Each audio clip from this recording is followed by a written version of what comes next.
जीवन में अगर आज दुख है तो कल सुख जरूर आएगा। ऐसा नहीं कि जिंदगी में केवल सुख ही सुख देखा तो दुख का सामना नहीं करना पड़ेगा। संसार में अगर जन्म लिया है, मृत्यु लोक में अगर जन्म हुआ है, तो सुख और दुख इन दोनों को साधना पड़ेगा।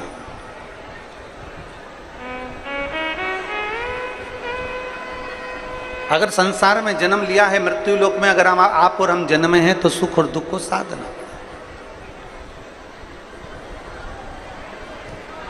ये सुख और ये दुख को साधना।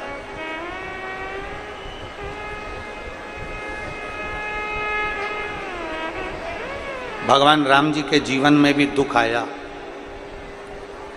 भगवान कृष्ण के जीवन में भी दुख आया। संसार में अगर मृत्यु लोक में आपका जन्म हुआ है, मृत्यु लोक में अगर आप जन्मे हो, तो आपको दुख का सामना थोड़ा ना थोड़ा करना पड़ेगा। और कोई महाराज अगर आपको मिल जाए और वो कह दे कि मैं तेरी जिंदगी में दुख नहीं आने दूंगा, तो ये व्यर्थ की बात, ये सब व्यर्थ की बात।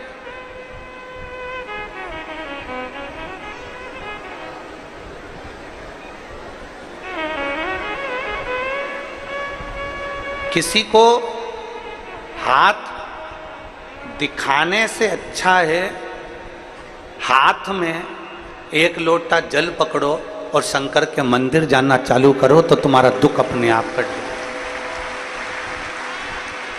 हाथ दिखाने से दुख नहीं कटेगा, और आपका कट गया हो तो वो बात दूसरी। हाथ दिखाने से दुख नहीं कटेगा। तो कोई बता दे कि तुम्हारा भाग्य रेखा ये प्रबल है, रोज तुम यूट्यूब पर, फेसबुक पे मोबाइल खोल के बैठ जाओ, मैं देखूं मेरी पर्वत रेखा कौन सी है, गुरु रेखा कौन सी है, कौन सी रेखा कौन सी है। रोज अपना भाग्य की रेखा रोज देख रही और सोच रही मेरा भाग्य की रेखा बड़ी प्रबल है, मेरा गज केसरी योग है, राजा बनने का पूरा चांस है, अब की बार मैं ही राजा बनकर बैठूंगी, अभी की बार मैं ही राजा बनूंगा। तुम कितना भी हाथ दिखा लो, कितनी भी रेखाएं देख लो, कितना भी भाग्य दिखा लो, परंतु हाथ दिखाने से, भाग्य दिखाने से तुम्हारा भाग्य नहीं संवरेगा। तुम्हारा भाग्य तुम्हें खुद संवारना पड़ेगा। शंकर के मंदिर में जाकर जब एक लोटा जल चढ़ाओगे, अपने आप तुम्हारा भाग्य संवरना प्रारंभ होगा। दुनिया में किसी की सामर्थ्यता नहीं है कि कोई किसी का भाग्य संवार दे। अपना भाग्य, अपने कर्म का लेख अपने को स्वयं काटना है। राम जी का दुख स्वयं राम जी को काटना पड़ा, भगवान कृष्ण का दुख भगवान कृष्ण को काटना पड़ा। संसार में जरा विचार करिए कि कितना कितना संसार में दुख आया। राजा हरिश्चंद्र जी का दुख राजा हरिश्चंद्र जी को काटना पड़ा, स्वयं दशरथ जी का दुख स्वयं दशरथ जी को काटना पड़ा, स्वयं वसुदेव जी का दुख स्वयं वसुदेव जी को काटना पड़ा। संसार में अगर जन्म लिया है, अपने कर्म का भोग अपने को भोगना पड़ेगा। तुम चाहे दुनिया के लोगों को कितना भी हाथ दिखाओ, तुम्हारे हाथ दिखाने से तुम्हारा दुख नहीं कटेगा। तुम्हारा दुख कटेगा तुम्हारे कर्म करने से, तुम्हारी लगन से, मेहनत करने से, तुम्हारा परिश्रम करने से। मृत्यु लोक में अगर जन्म लिया है तो अपनी मेहनत को 4 गुना बढ़ा दो, अपनी मेहनत को 4 गुना बढ़ाओ। अभी तक जितना सीए बनने के लिए जो एग्जाम दे रहे थे, रिजल्ट पास नहीं हो रहा, अब की बार ऐसी पढ़ाई करूंगा कि 4 गुना मेहनत। इंजीनियर बनने के लिए मैं कर रहा था, डॉक्टर बनने के लिए मैं कर रहा था, आईएएस ऑफिसर बनने के लिए मैं कर रहा था। अपनी मेहनत को 4 गुना बढ़ाओ। जब अपनी मेहनत, लगन 4 गुना बढ़ेगी तो यह निश्चित है कि तुम्हारी मेहनत के साथ में वो डमरू वाला अपना हाथ पकड़ेगा और तुम्हें आगे बढ़ा कर ले जाएगा। आपकी मेहनत आपको अग्रण्य लेकर जाएगी।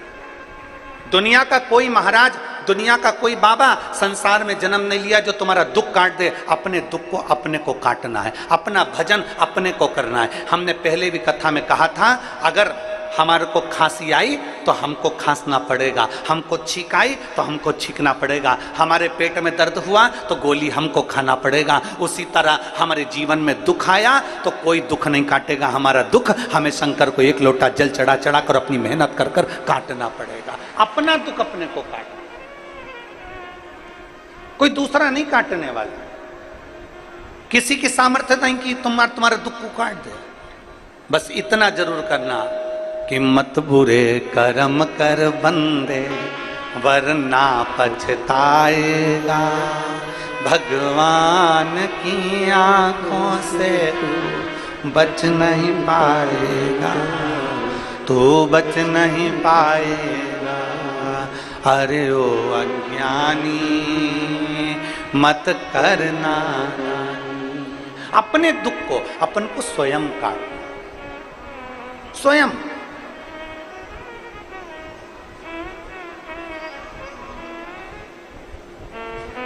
और कैसे नहीं कटता?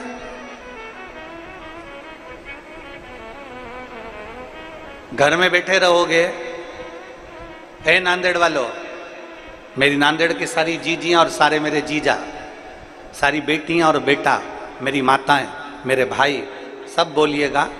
घर में बैठे रहोगे, हाथ पर हाथ रखे बैठे रहोगे, कोई काम नहीं करोगे तो पैसा आ जाएगा क्या? जम के बोलो जरा। नहीं। कोई महाराज अपने लाकर का धन तुमको लाकर दे देगा क्या? तुम्हारे रिश्तेदार तुमको 50,000 1 लाख रुपए लाकर दे देंगे क्या? तुम्हारे कुटुंब भी लाकर दे देंगे क्या? नहीं। किसी की सामर्थ्यता नहीं कि तुम्हारा दुख काट सके। अपने को घर से निकलना पड़ेगा, अपने को स्वयं मेहनत करना पड़ेगा, अपनी लगनता अपने को लगाना पड़ेगा। और इतना परिश्रम, वो कहते हैं ना, परीक्षा हाल में तुम गए पेपर देने के लिए, और परीक्षा हाल में तुम जाने के बाद में परीक्षा में तुम्हारी टीचर से पहचान, जो टीचर तुम्हारी एग्जाम ले रहा है उससे तुम्हारी पहचान है। अब तुम टीचर को देख के मुस्कुरा रहे हो, और टीचर क्या कह रहा है? लिखो। टीचर क्यों बोल रहा है?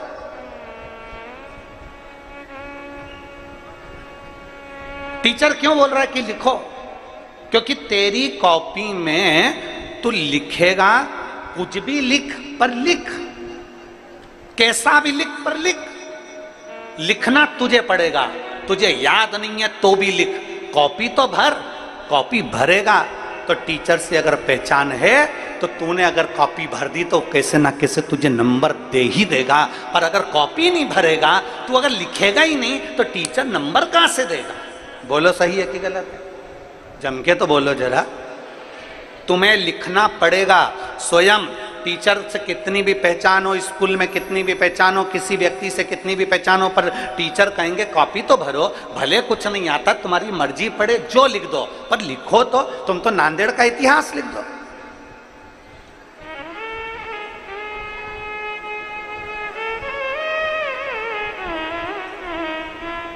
तुम तो लिख दो नांदेड़ का इतिहास की 7 दिन की कथा में से 2 दिन इंद्र देवता ने लिए,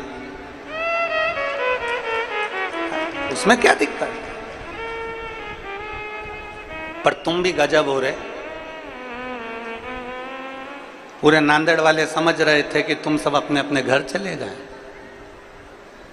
पर तुम्हें जैसे ही सुगंध मिली और तुम वापिस आके इतनी संख्या में, लाखों की संख्या में फिर पहुंच गए। गजब। प्रणाम है नांदेड़ वालों को, प्रणाम। आपकी भक्ति को, आपके विश्वास को और आपकी शुभ भक्ति को नमन करता हूं मैं, जो आपके भीतर एक शंकर के प्रति जो भक्ति विराजमान। शिव भक्ति लिखना पड़ेगा तुमको, कॉपी भरना पड़ेगी तुमको। कुछ भी लिखो, पर लिखो। और घर के लोग क्या कहते हैं आपसे? एक बेटे से एक माँ, एक बेटे से एक बाप क्या कहता है? कुछ भी कर, पर काम कर। घर से जा, काम कर। तो मैं किसी किराने की दुकान पे काम करूं, कपड़ा की दुकान पर काम करूं, पेट्रोल पंप पे काम करूं, मैं यहां काम करूं कि कहां? तू कुछ भी कर, पर काम कर। काम करेगा तो कुछ तो मिलेगा। शिव महापुराण की कथा कहती है, परीक्षा हाल में हाथ पर हाथ रखकर मत बैठे रहो, कुछ भी लिखो, कॉपी तो भरो। उसी तरह संसार में आए हो तो आने के बाद अपना कर्म करते रहो, और इन हाथों से 2 लोटा जल, 1 लोटा जल शिव जी को चढ़ाते रहो। अपना कर्म करते रहो, नंबर वो दे ही देगा। वो नंबर देने में पीछे नहीं हटता। बस अपनी लगन, अपनी मेहनत आपको करना। परीक्षा हॉल में अगर हाथ पर हाथ रखकर बैठ गए, कुछ नहीं लिखा, तो नंबर नहीं मिल सकते। नंबर नहीं मिल सकते तो तुम पास नहीं हो सकते। थोड़ी सी मेहनत तुम्हारी है, थोड़ी मेहनत हाथ की, बाकी कृपा भोले नाथ की। थोड़ी मेहनत आपको करना पड़ेगी, मेहनत आपको।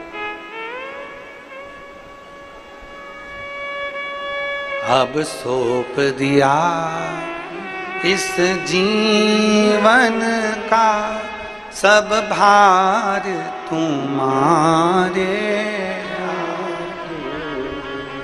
हे हार तुम्हारे हाथों में और जीत तुम्हारे हाथों। एक विश्वास, एक लगन, एक भरोसा।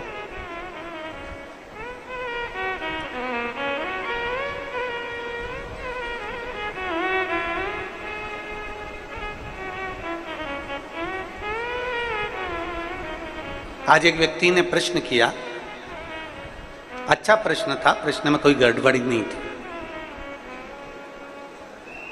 गुरुजी, भगवान कृष्ण अमेरिका में क्यों पैदा नहीं हुए?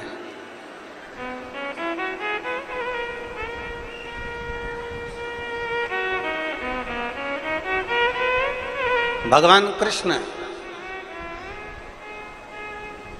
चीन में क्यों पैदा नहीं हुए? भगवान कृष्ण विदेश में क्यों नहीं जन्मे, क्यों पैदा नहीं? हम उस बेटे से कहना चाहते हैं, हम उस बेटी से कहना चाहते हैं कि तुम्हारा प्रश्न है कि भगवान अमेरिका में क्यों नहीं जन्मे, भगवान विदेश में क्यों नहीं जन्मे?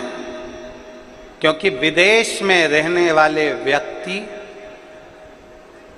दिमाग से प्रेम करते हैं और भारत में रहने वाला व्यक्ति दिल से प्रेम करता है। इसलिए मेरा कृष्ण भारत की भूमि पर जन्म लेता है।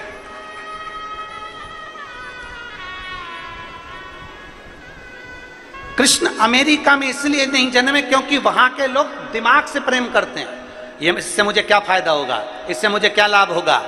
विदेश में रहने वाला व्यक्ति दिमाग से प्रेम करता है और भारत में रहने वाला व्यक्ति दिल से प्रेम करता है। इसलिए मेरा भगवान भी इस भारत की भूमि पर कभी राम कभी कृष्ण बनकर जन्म लेता है।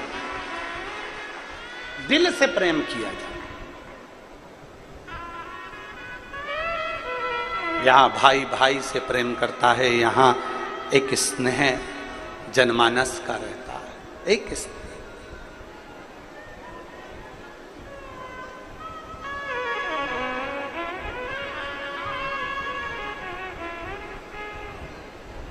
विदेश में शादी भी, वो कहते हैं ना, हमारे एक विदेश में एक लड़का बच्चा उसी स्कूल में पढ़ रहा था, एक भारत का बच्चा विदेश का बच्चा बोला कि मेरे देश ने कितनी तरक्की करी। विदेश का बच्चा बोला मेरे देश ने कितनी तरक्की करी, हमारे यहाँ शादी ईमेल से हो जाती है। आज के ज़माने में शादी ऑनलाइन ईमेल से हो जाती है। भारत का बच्चा बोला तुम्हारा देश कितनी भी तरक्की करा हो और तुम्हारे यहाँ शादी कितनी भी ईमेल से होती हो, पर मेरे भारत में तो शादी आज भी फीमेल से ही होती है। तुम्हारा देश कितनी भी उन्नति करा हो और तुम्हारे यहाँ शादी भले ईमेल से होती हो, पर मेरे देश में भारत में तो शादी आज भी फीमेल से ही होती है। भारत भारत है।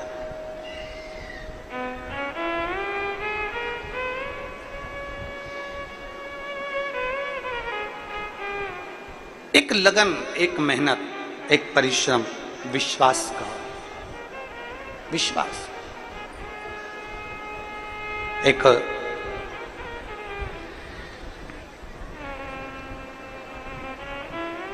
एक बड़ा सुंदर सा चरित्र है। एक मूंगा भगत था,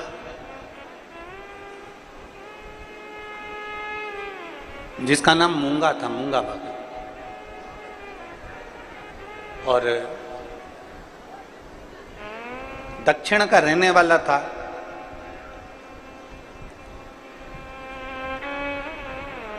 बड़ा सरल था, बड़ा सहज, बड़ा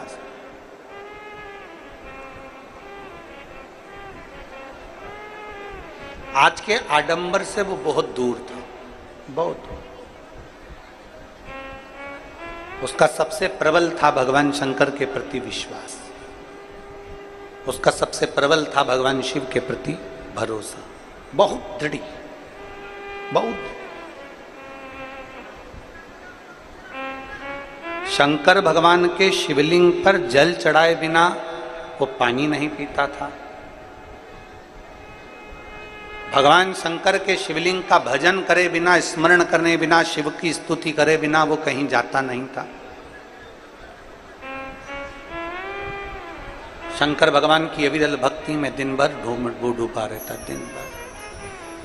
और शंभो शरणे पड़ी मांगू घड़ी रे घड़ी, दुख काटो दया करी न दर्शन हो। शंभो शरणे पड़ी मांगू घड़ी रे घड़ी, दुख काटो दया करी न दर्शन। शिव स्तुति में लगा रहता, भगवान शंकर के गुणगान में लगा रहता। मूंगा भगत शिव भक्ति में लीन रहता। पत्नी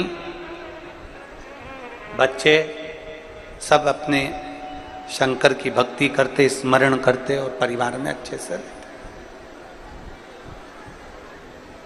अब आपने अगर कल की कथा ऑनलाइन सुनी होगी तो उसमें कहा था कि शिव परीक्षा बहुत लेते।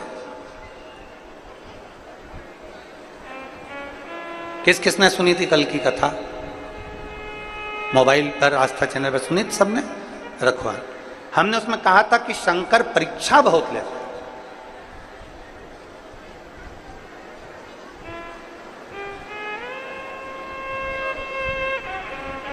बहुत परीक्षा लेते। शंकर भगवान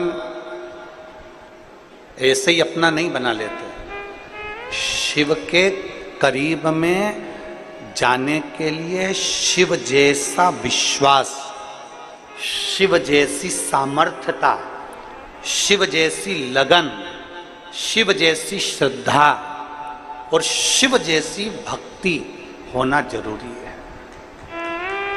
शंकर के करीब में जाने के लिए शिव जैसा अगर विश्वास नहीं है तो शिव के करीब में आप नहीं जा सकते, पहुंच ही नहीं सकते। विश्वास।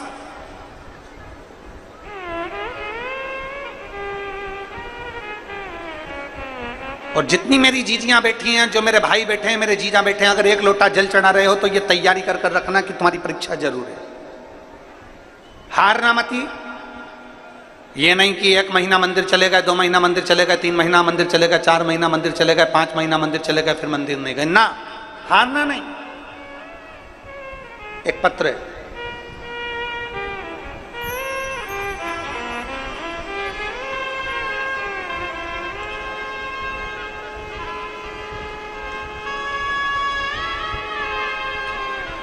सो अरुणा अजय येवले,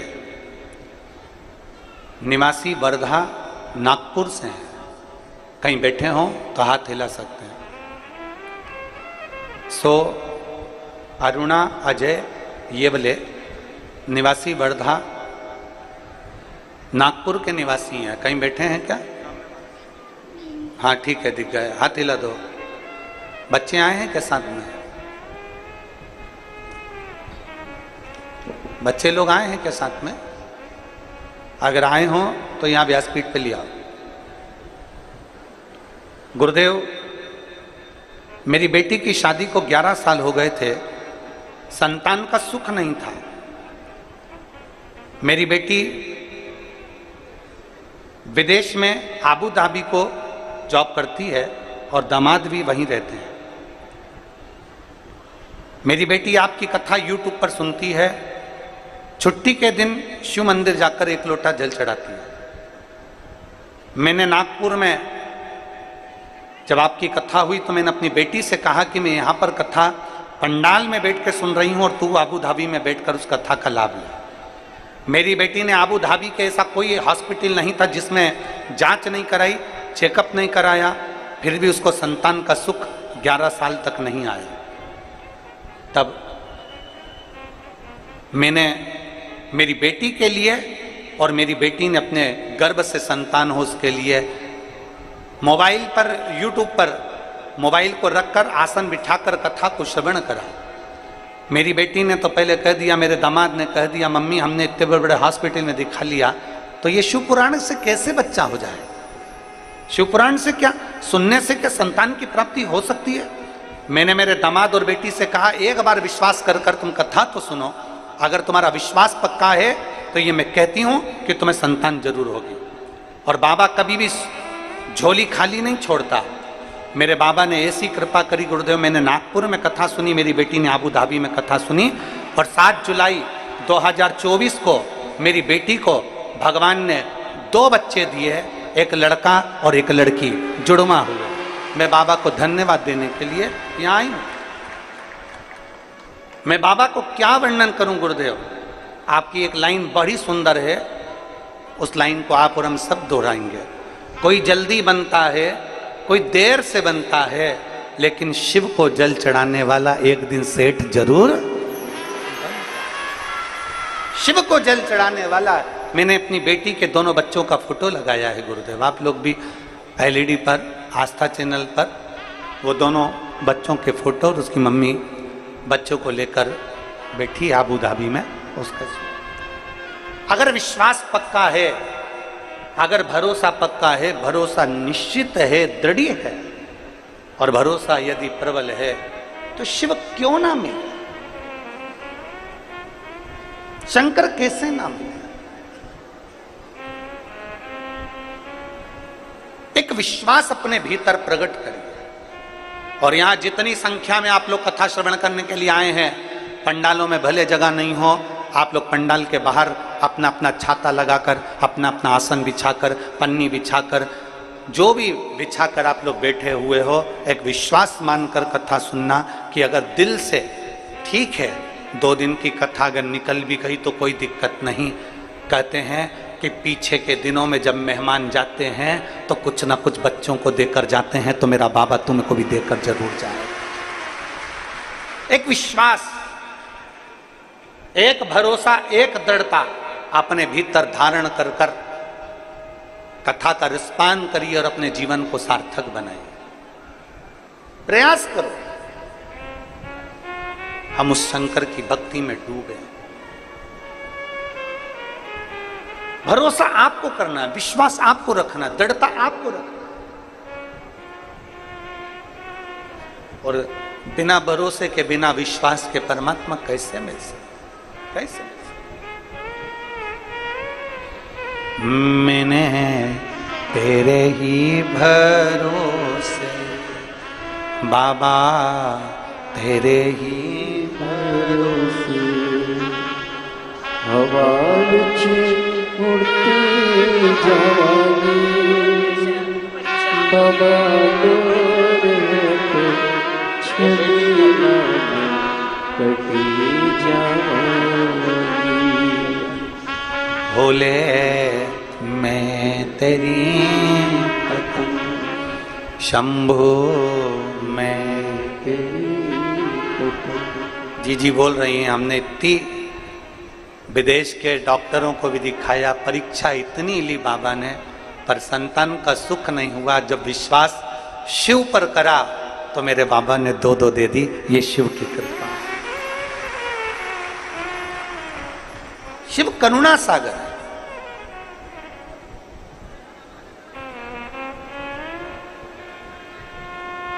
उसकी अविरल भक्ति, उसका विश्वास हमको देता है।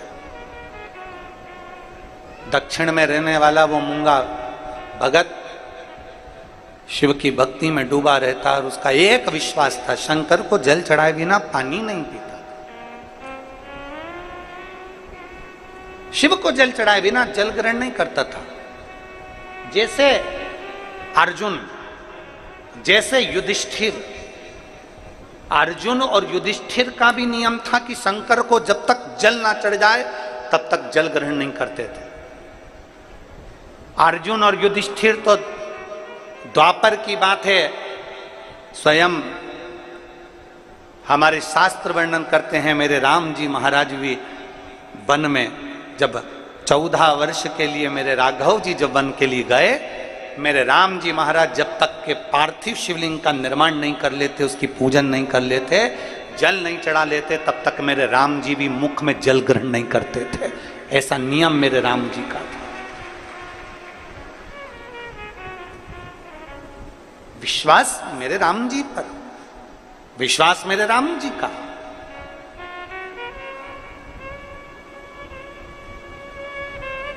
और केवल अर्जुन, युधिष्ठिर, मेरे राम जी, मेरे भगवान कृष्ण का भी नियम था, शिव की आराधना करे बिगर मेरे भगवान कृष्ण भी जल को ग्रहण नहीं।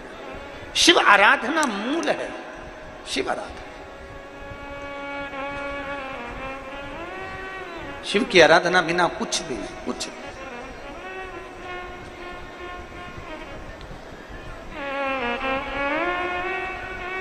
और कृपा की ना होती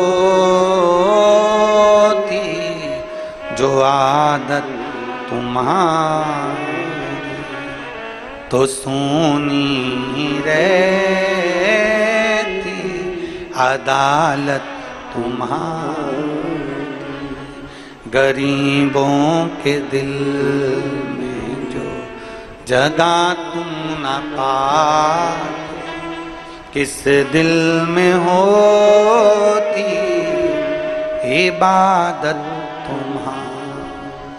अगर हमारा विश्वास पक्का न हो, एक पत्र है,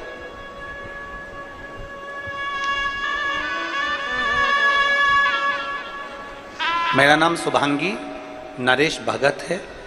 मैं महाराष्ट्र के जालना जिले में रहती हूँ। कहीं बैठी हो तो हाथ हिला सकती हैं। मेरा नाम शुभांगी नरेश भगत है। मैं महाराष्ट्र के जालना जिले में रहती हूँ। आ जाइए, हाथ हिलाओ एक बार। बच्चे आए साथ में, आ जाओ, एक बेलपत्र ले जाना। आ जाइए। गुरुदेव,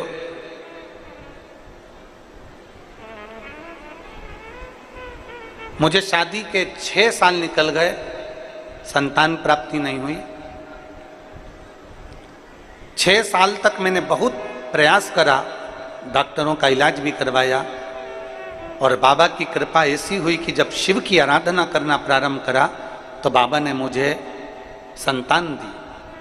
और एक नहीं, आप कहते हो ना बाबा जब देता है तो छप्पर फाड़ कर देता है। मेरे बाबा ने मुझे 2 संतान दी। 6 साल के बाद मुझे जुड़वा संतान हुई, एक बेटा एक बेटी प्राप्त हुआ। संतान होने के 6 महीने के बाद मेरे बेटे को तेज बुखार आ गया, और बुखार आने के कारण बस उसको आ गई फिट्स, उसको झटके आना प्रारंभ हो गए। झटके जैसे ही आना प्रारंभ हुए, फिट आना प्रारंभ हुई, उसकी वजह से उसकी शरीर का ग्रोथ होना रुक गया।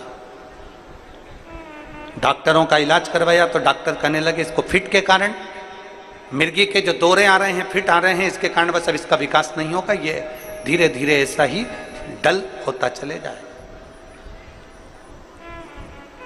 शरीर में बहुत तकलीफ होने लगी बच्चे को। मेरा बेटा धीरे धीरे करते करते करते करते करते करते 5 साल का हो गया, पर वो चल नहीं पाया। 5 वर्ष का बेटा जब चल नहीं सका, हिल नहीं सका, क्योंकि उसको शरीर में कोई ऐसी बीमारी लग गई जिसके कारण बस वो चलना फिरना बंद था, उसका चल नहीं पाया। 6 महीने में उसको फिट आना चालू हुए, और मेरा बेटा 5 साल का होने पर भी चल नहीं पाया। तो मैं बड़ी चिंता में पड़ गई। मेरी बेटी और मेरा बेटे में अंतर। बेटी तो चलती पर बेटा नहीं चलता। 5 साल तक बड़े से बड़े शहर के एक एक डॉक्टर के पास मैंने इलाज करवाया पर कोई जवाब नहीं था। फिजियोथेरेपी करवाई, कई तरह का उपचार करवाया, शरीर में कोई बदलाव नहीं आया। तब बाबा के भरोसे पर मुझे संतान हुई तो मैंने बाबा पर ही छोड़ दिया और मेरी जेठानी के कहने पर मैंने शंकर भगवान का जल लाकर अपने बेटे के शरीर को लगाना प्रारंभ करा। उसको जब शरीर को पोंछती, उसको स्नान कराती तो सबसे पहले शंकर के चढ़े हुए जल को उसको पिला देती और उसके शरीर पर लगा देती। मैं बाबा का क्या वर्णन करूं गुरुदेव। बाबा ने ऐसी कृपा करी कि बुधवार के दिन दुर्गाष्टमी थी और आपने एक मूंग और गुड़ का उपाय बताया था, वो हमने किया और पशुपतिनाथ का व्रत किया। और पशुपतिनाथ का जैसे ही तीसरा सोमवार हुआ मेरा बेटा चलना प्रारंभ हुआ और मैं बाबा को यहाँ नमन करने के लिए आई हूँ। अब मेरा बेटा खुद चलता है और बाबा को अब वो जल भी चढ़ाता है, जिसके मैं फोटो भी लगा रही हूँ। शिव तत्व है, आप लोग एलईडी पर फोटो देख सकते हैं, आस्था चैनल पर भी उस फोटो को निहार सकते हैं। शिव तत्व की प्राप्ति, एक विश्वास, एक भरोसा, एक दृढ़ता जब हमारे भीतर प्रकट होती है, हम जिस भरोसे के साथ शंकर को जल चढ़ाते हैं, हम जिस भरोसे के साथ शिव की आराधना करते हैं, शिव हमें उस भाव से स्वीकार कर लेता है। आप इतनी संख्या में आए हो, लाखों की संख्या है आपकी, बैठे हो, जहां तुम्हारी मर्जी पड़ गई आप वहां बैठ गए, छाता लगा लिया, बैठकर कथा कर सुन रहे। उस माँ ने लिखा कि मेरा बेटा 5 साल का होने के बाद भी 5 साल जैसा दिखता नहीं था, क्योंकि उसका शरीर डल होते जा रहा था। जिसको 6 महीने में फिट आना चालू हो जाए और रेगुलर 5 साल तक फिट आते रहे और थोड़ी थोड़ी देर में 2 दिन में, 5 दिन में, 8 दिन में, 3 दिन में फिट आ रहे हो, बच्चा डल होते गया। 5 साल का होने के बाद भी 5 साल जैसा नहीं दिखता।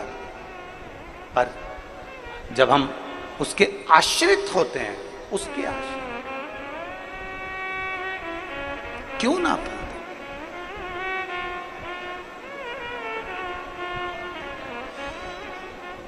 बहुत विश्वास के साथ में कथा को अगर सुनते हैं, ये वो बहन ने लिखा, नागपुर वाली ने, वर्धा वाली ने, कि हमने तो टीवी के सामने मेरी बेटी ने केवल मोबाइल रखा, आसन लगाया, आबू धाबी में उसका पति उससे कह रहा है कि ऐसा होता है क्या कि कथा सुनने से संतान की प्राप्ति हो सकती है क्या।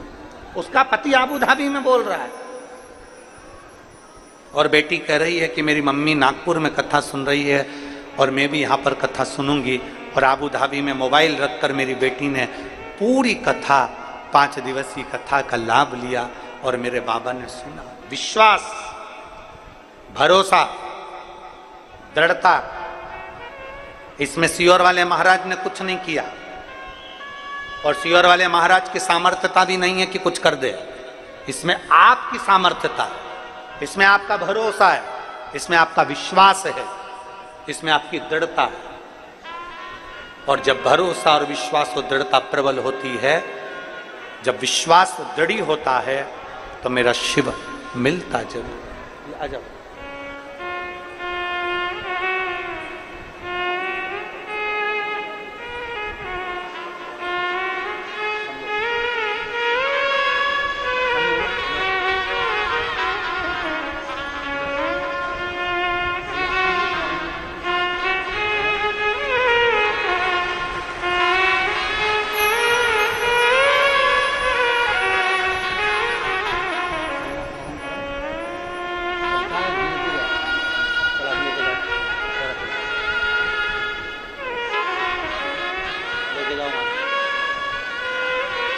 पकड़ के लेके जाओ, हाथ पकड़ के लेके जाओ, हाथ पकड़ो उसका।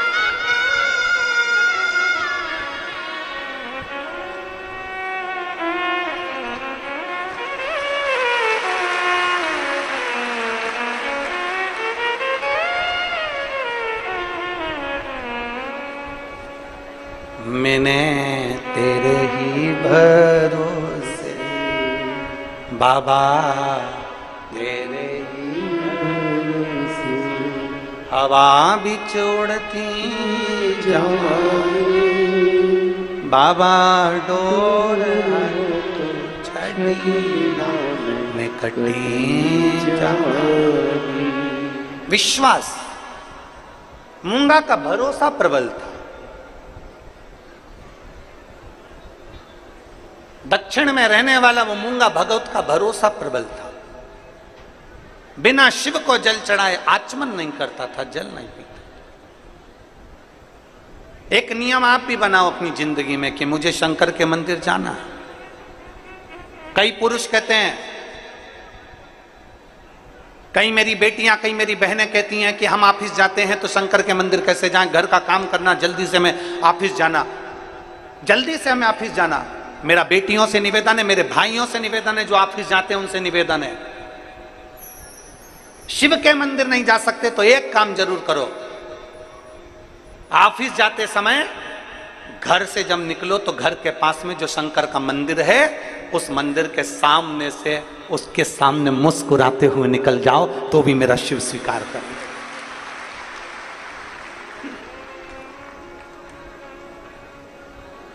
हमारे बाबा ने हमको दिया क्या?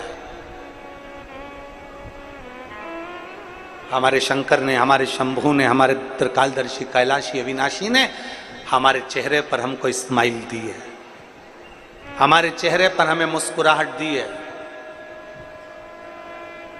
शिव महापुराण की कथा कहती है, आप दुनिया के लोगों को कुछ नहीं दे सकते तो अपनी प्रसन्नता जरूर दीजिए, अपनी स्माइल जरूर दीजिए, अपनी मुस्कुराहट जरूर दीजिए। किसी के जीवन में दुख कितना भी है ना, अगर उसने मुस्कुराना सीख लिया तो ये पक्का है, कितना भी कर्जा हो जाए, कितनी भी तकलीफ हो जाए, एक एग्जाम में फेल भी हो गए ना कोई बात नहीं, एक कंपटीशन एग्जाम में बैठे थे नहीं हुआ सिलेक्शन, कोई बात नहीं, कोई बात नहीं। अपने भीतर का विल पावर कमजोर मत होने दो, अपने बल को कमजोर मत होने दो।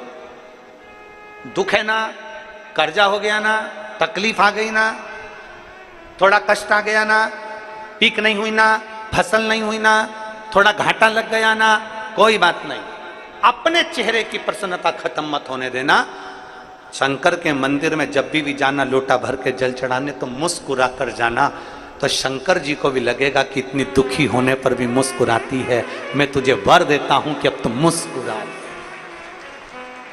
ये मेरा वर है कि तुम मुस्कुरा, रोकर नहीं, आंख में आंसू भर कर नहीं।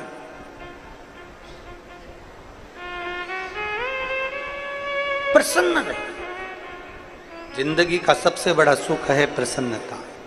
सीखो मेरे भगवान कृष्ण से।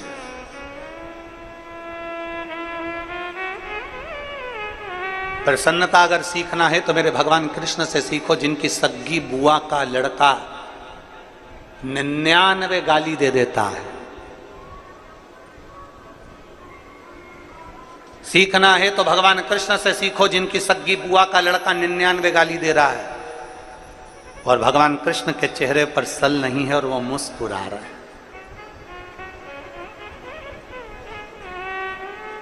केवल भगवान कृष्ण का जन्म उत्सव मनाना ही मूल नहीं है, भगवान कृष्ण की लीला को, भगवान कृष्ण ने जो गीता में कहा उन शब्दों को, भगवान कृष्ण ने जो ज्ञान दिया उन ज्ञान को अपने भीतर उतारना है।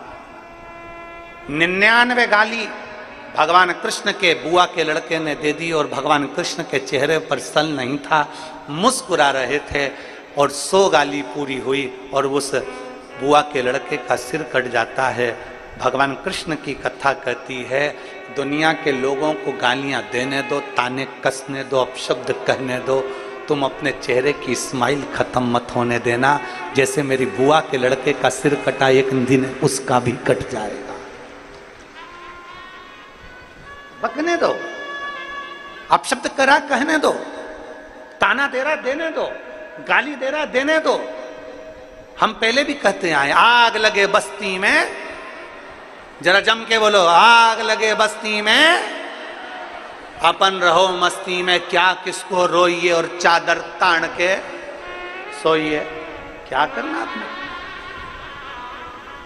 अरे गुरुजी हमारी वो रिश्तेदार ने हमको गाली दे दिया, अपशब्द कह दिया। मेरा पड़ोसी इतना जलता जब देखो जब जलता रहता है। गाड़ी खड़ी होती है, कहीं वो कचरा फेंक जाता है, गाड़ी खड़ी होती है ऊपर से कहीं सब्जी डाल देता है। मेरा पड़ोसी इतना बेकार, मेरे रिश्तेदार ने ये कर दिया, मेरे रिश्तेदार ने वो कर दिया, मेरे पड़ोसी ने ये कर दिया, मेरी देवरानी ऐसा बोल दी, मेरी जेठानी ने ऐसा कर दिया, मेरी बुआ ने ऐसा कर दिया, मेरी ननंद आई थी उसने ऐसा बोल दिया, मेरे नंदोई ने ये कह दिया, मेरे रिश्तेदार ने ये कह दिया, मेरी मौसी ने ये कह दिया, मेरे मामा ने ये कह दिया। पूरी जिंदगी रोते रोते रोते रोते रोते रोते पूरा जीवन निकल गया।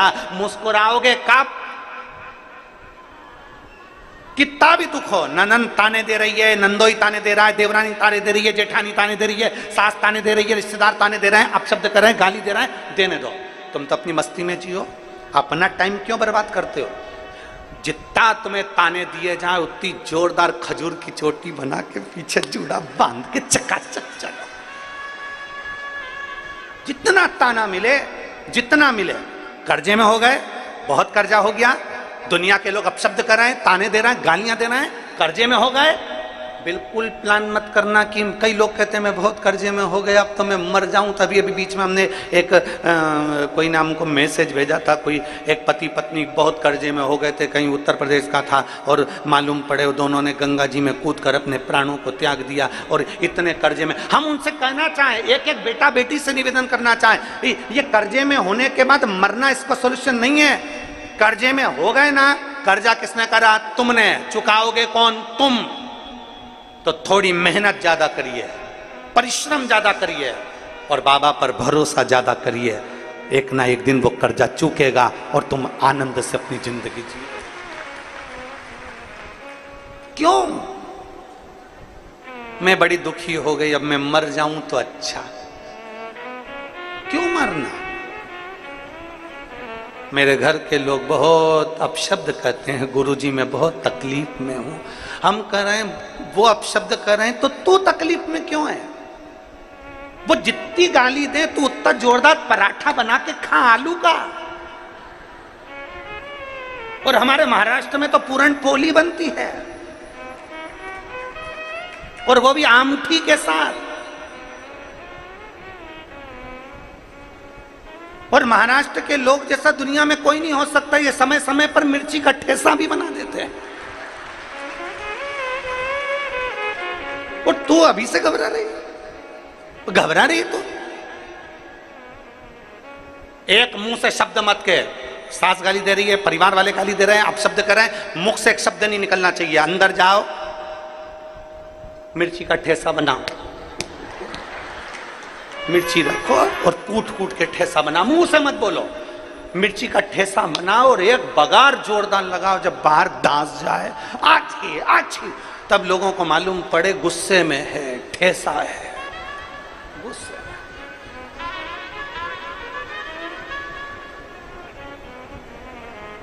क्यों? किस लिए? हम अपनी जिंदगी क्यों समाप्त करें? कई लोग कह देते हैं मेरे को उसने ऐसा बोल दिया मैं तो मर जाऊंगा। काय को मरे? छाती पे मूंग डालो। क्यों मरे? अलमस्त जिंदगी जियो, सारी समस्या का हल एक लोटा जल। रोज दुनिया के लोग अब शब्द कहें, सिर पे पल्लू डालो, बढ़िया प्रेम से एक लोटा जल भरो, शंकर जी के मंदिर में जाके श्री शिवाय नमस्तुभ्यम कहकर शंकर की आराधना करो। पर कभी ये विचार नहीं करना कि अब मेरी जिंदगी बेकार हो गई, जिंदगी बेकार हो गई, जिंदगी बेकार हो गई। बार बार सोचोगे, मुख से सरस्वती एक बार निकलती है और मालूम पड़े वो जिंदगी बेकार ही हो जाए। अच्छा विचार करो, अच्छा सोचिए, अच्छा सोचिए।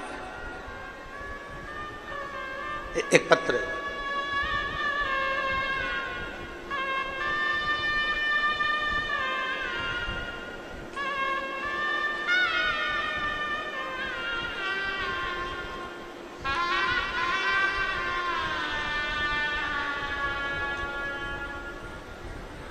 मेरा नाम सुवर्णा शिवलिंग गचारे है।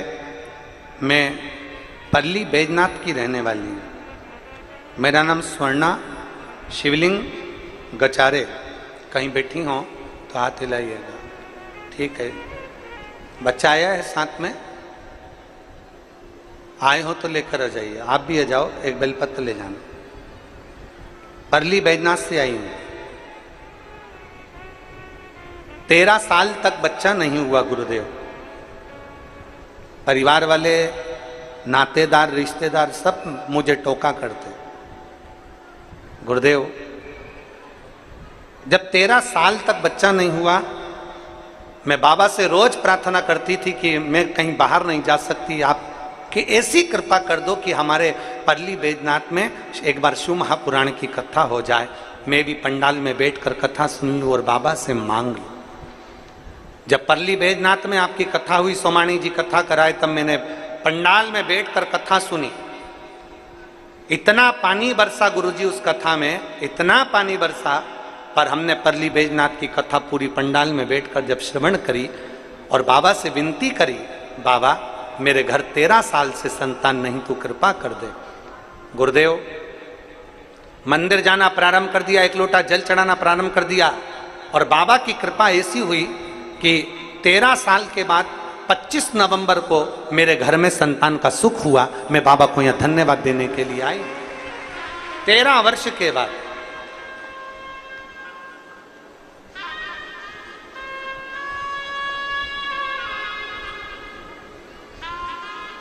गुरुजी, आप कहते हो ना कि कथा में आओ, पंडाल में आओ तो सेवा करो। मैंने परली बैजनाथ की कथा भी सुनी और वहाँ पर भोजनशाला में जहाँ भोजन बनता था वहाँ जाकर रोटी भी बनाई, सब्जी भी बनाई, सब्जी काटी भी और खूब सेवा करी। मुझे लगता है, आप कहते हो कि सेवा का फल बाबा देता है, तो मुझे लगता है कि मेरे बाबा ने जो मैंने सेवा करी थी उसका फल मुझे 13 साल बाद प्रदान कर दिया। मैं बाबा को नमन करती हूँ, बाबा को प्रणाम करती हूँ। एक विश्वास, एक भक्ति, एक दृढ़ता हमारे भीतर हो।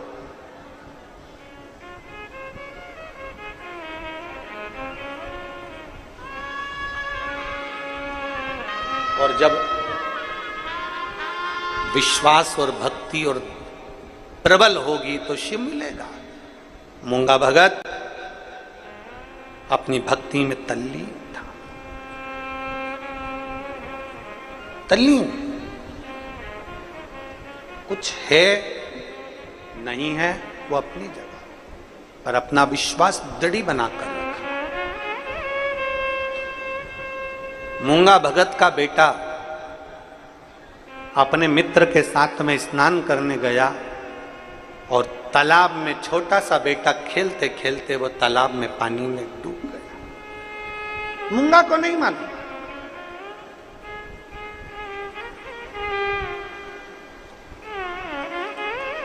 मूंगा की पत्नी तालाब के किनारे पर वस्त्र धो रही है। मूंगा की पत्नी तालाब के किनारे पर वस्त्र को धो रही है और मूंगा का बेटा तालाब में चले गया और डूब रहा है, प्राण छूट रहा है। उसको तैरना नहीं आता है, पत्नी को तैरना नहीं आता। मूंगा हाथ में जल का पात्र लिया हुआ है और एक हाथ में थोड़ी सी कोई पत्तियां, बेलपत्र होगी या अन्य पत्तियां। जिस पुस्तक में हमने ये मूंगा भगत की कथा पढ़ी उसमें पत्तियां लिखा है, तो हम कहें कि बेलपत्ती ही होगी। हाथ में थोड़ी सी पत्तियां हैं वृक्ष की, एक हाथ में जल का पात्र है। मूंगा भगत शिवालय के लिए, शंकर के मंदिर की ओर जा रहा है। शिवालय चलते चलते चलते चलते जैसे ही निकला, नगर के गांव के लोग बहुत सारे दौड़ते हुए जा रहे थे, चिल्लाते हुए जा रहे, अरे कोई का बच्चा पानी में डूब गया, अरे कोई का बच्चा पानी में डूब गया। मूंगा भगत को नहीं मालूम कि खुद का बच्चा पानी में डूब रहा है।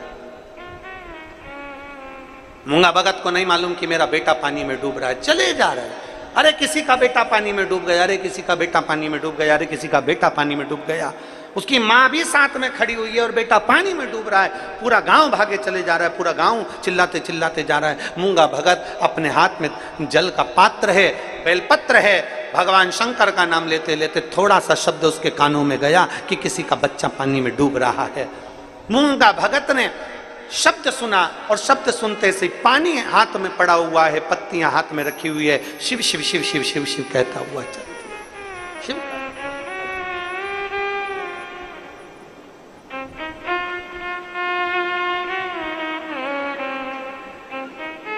नहीं करा।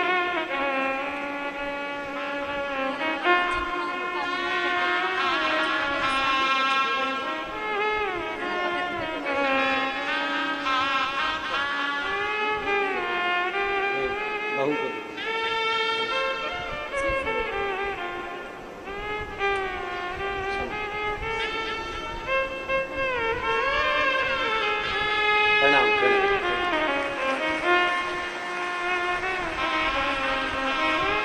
मूंगा भगत अपनी मस्तता में, अपनी आनंद में चला जा रहा है, शिव शिव शिव शिव रटते रटते जा रहा, शिव का स्मरण करते चले जा रहा। उसके स्मरण में नहीं है कि मेरा बेटा पानी में डूब रहा है। मूंगा भगत के हाथ में जल है, उसको लगा गांव के लोग तो ऐसे ही चिल्ला रहे होंगे, ना जाने किसका बेटा पानी में डूब रहा है। मूंगा इतना गांव का लोग जा रहा है, कोई तो बचा लेगा। मूंगा चला शिव मंदिर की ओर, शिवालय में पहुंचा। उसको नहीं मालूम कि मेरा बेटा पानी में डूब रहा है। उसकी तलमस्त भक्ति, भरोसा,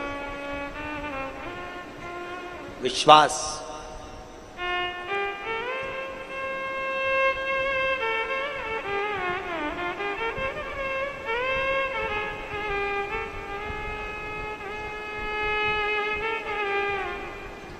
और मेरे बाबा दया करना, मैं तेरे भरोसे हूँ। भोलेनाथ दया करना, मैं तेरे भरोसे ना घर के भरोसे हूँ, ना परिवार के भरोसे हूँ,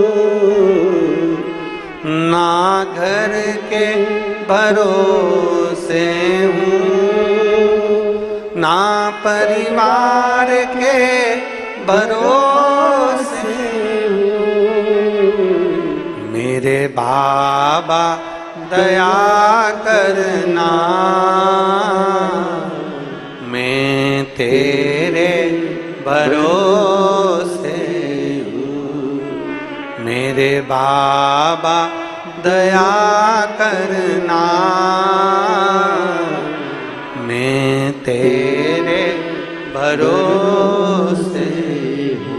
मूंगा भगत हाथ में जल बेलपत्र हाथ में चला जा रहा शिवालय। शिवालय में गया, इसको नहीं मालूम कि मेरा बेटा पानी में डूब रहा है। ये तो शिव की भक्ति में लगन था। भगवान शंकर पर एक अटूट विश्वास, एक अटूट भरोसा, एक अटूट दृढ़ता इस मूंगा भगत की थी। शिव मंदिर में पहुंचा, शंकर को जल चढ़ा रहा है। जल थोड़ा सा चढ़ाया, चढ़ाने के बाद क्या देखा कि वो जल जहां से बह रहा था उस स्थान पर बहुत सारा निर्माल्य पड़ा हुआ था। अब वो निर्माल्य जो पड़ा हुआ है इसके कारण वो पानी निकल नहीं रहा।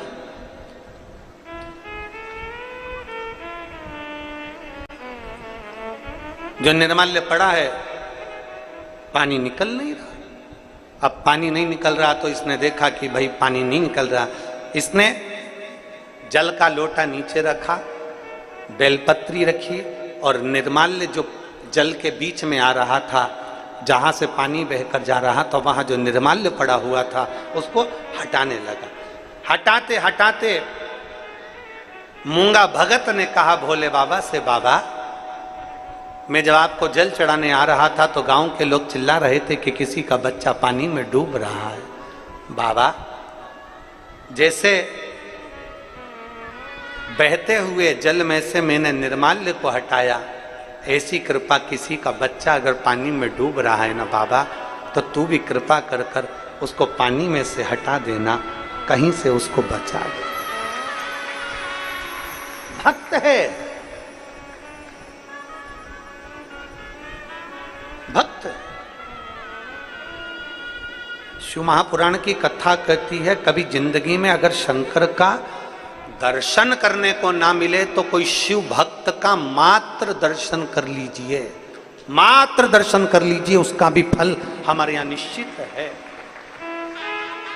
शिव भक्त का भी दर्शन नहीं कर पाओ तो शंकर भगवान को अगर कोई एक लोटा जल चढ़ाने जा रहा है, जल चढ़ाकर कोई आ रहा है और जल चढ़ाने कोई जा रहा है, उसके मुख का भी दर्शन कर लोगे तो भी जीव कृतार्थ है। शिव महापुराण की कथा तो यहां तक कहती है कि कथा सुनकर जितने लोग अपने अपने घर की ओर जाते हैं और जिस मार्ग से निकल कर जाते हैं, उस मार्ग में जितने जीव आत्मा रहती है, उस व्यक्ति के मुख का अगर दर्शन करती है तो शिव पुराण उनको भी तारती हुई जाती है। ना जाने कितने कितनों को पार लगाती लगाती चली जाती। एक पीढ़ी, दो पीढ़ी, तीन पीढ़ी की तो बात ही नहीं है शिव पुराण में। शिव महापुराण तो 71 पीढ़ी की बात करती है कि एक शिव भक्त, एक भगवान शंकर की कथा सुनने वाला, शिव महापुराण की कथा को श्रवण करने वाला एक भक्त जिस गांव में जाता है, कथा सुनने के बाद अपने अपने नगर को आप जाओगे, अपनी कॉलोनी में जाओगे, अपने मोहल्ले में जाओगे, अपने घर को जाओगे, कोई घर का व्यक्ति नहीं आया, कोई गांव का व्यक्ति नहीं आया, कोई खेड़े का व्यक्ति नहीं आया, अगर आपके जाने पर आपके मुख का भी दर्शन कर लेता है तो उसकी भी 71 पीढ़ी पार उतरती चली जाती है। इतना प्रमाण शिव महापुराण के अंतर्गत, इतना प्रमाण। शंकर भगवान पर चढ़े हुए जल का इतना प्रमाण है कि ना जाने कितने ताप, कितने पाप शंकर पर चढ़े हुए जल का आचमन करने से, सींचन कर लेने से, एक बेलपत्री को मात्र मस्तक पर रख लेने से, लगा लेने से ना जाने कितने कितने पाप समाप्त हो जाते। कितने पाप। अब ये इस बेटी ने लिखा ना इस पत्र में, मेरा बेटा 5 साल का होने के बाद भी 5 साल जैसा नहीं। मेरा बेटा, मेरी बेटी 5 साल की, मेरा बेटा 5 साल का, क्योंकि दोनों जुड़वा हुए। मेरी बेटी 5 साल की लगती है पर मेरा बेटा 5 साल का नहीं। डॉक्टर ने कहा इसको एक बीमारी हो गई है, इस बीमारी के कारण जब फिट आती है तो बेटे का विकास नहीं होता, इसका शरीर नहीं बढ़ेगा, इसके पांव हाथ टेढ़े हो जाएंगे, इसका विकास नहीं होगा, देख नहीं पाएगा, सुन नहीं पाएगा, बोल नहीं पाएगा, विकास नहीं होगा। फिर मैंने एक काम चालू करा, शंकर जी के मंदिर जाती, जल चढ़ाती, उस जल को लाकर अपने बेटे को पिला देती और बेटे के स्नान में बेटे के शरीर पर उस पूरे शरीर को जल लगा देती। केवल मैंने 1.5 महीना लगातार जल चढ़ाया और दुर्गाष्टमी का जो प्रयोग आपने बताया था मूंगा का, वो कर दिया। पशुपतिनाथ का व्रत किया, दूसरे व्रत में तो मेरा बेटा चलना प्रारंभ कर दिया। ये शिव तत्व है, ये शंभु, ये ओघड़ी, ये शंकर है। दुनिया के लोग कहेंगे शंकर पे चढ़ा हुआ जल सींचना नहीं, शंकर पे चढ़ा जल पीना नहीं, शंकर पे चढ़ा हुआ जल का आचमन मत करना, बेलपत्री मत खाना, ये मत करना, वो मत करना। शिव तुम्हारा, जल तुम्हारा, मन तुम्हारा, अगर तुम्हारा दिल करे तो प्रतिदिन करना, और नहीं मन करे तुम किसी दूसरे के कहने पर आ जाओ तो भले छोड़ देना, पर शंकर पर करा भरोसा कभी टूटता नहीं है, शिव संभाल लेता है। शिव पर करा भरोसा कभी टूटता नहीं है, शिव संभाल लेता है। और हमारी वाणी पर भरोसा मत करना। आप तो गीता प्रेस गोरखपुर की शिव पुराण लेकर आओ, उसको धीरे धीरे आराम से पढ़ो। पढ़ने पर आपको ज्ञात होगा कि शंकर पर चढ़े हुए जल का मात्र आचमन करने से, सींचन करने से हमारे ना जाने कितने ताप, कितने पाप समाप्त होते चले जाते हैं। शिव महापुराण में लिखा है शंकर को चढ़ा हुआ प्रसाद का मात्र दर्शन कर लेने से व्यक्ति को सारे तीर्थों का पुण्य फल प्राप्त हो जाता है। शिव महापुराण में लिखा है, एक एक शब्द का स्मरण करिए, शिव पुराण के एक एक शब्द का स्मरण।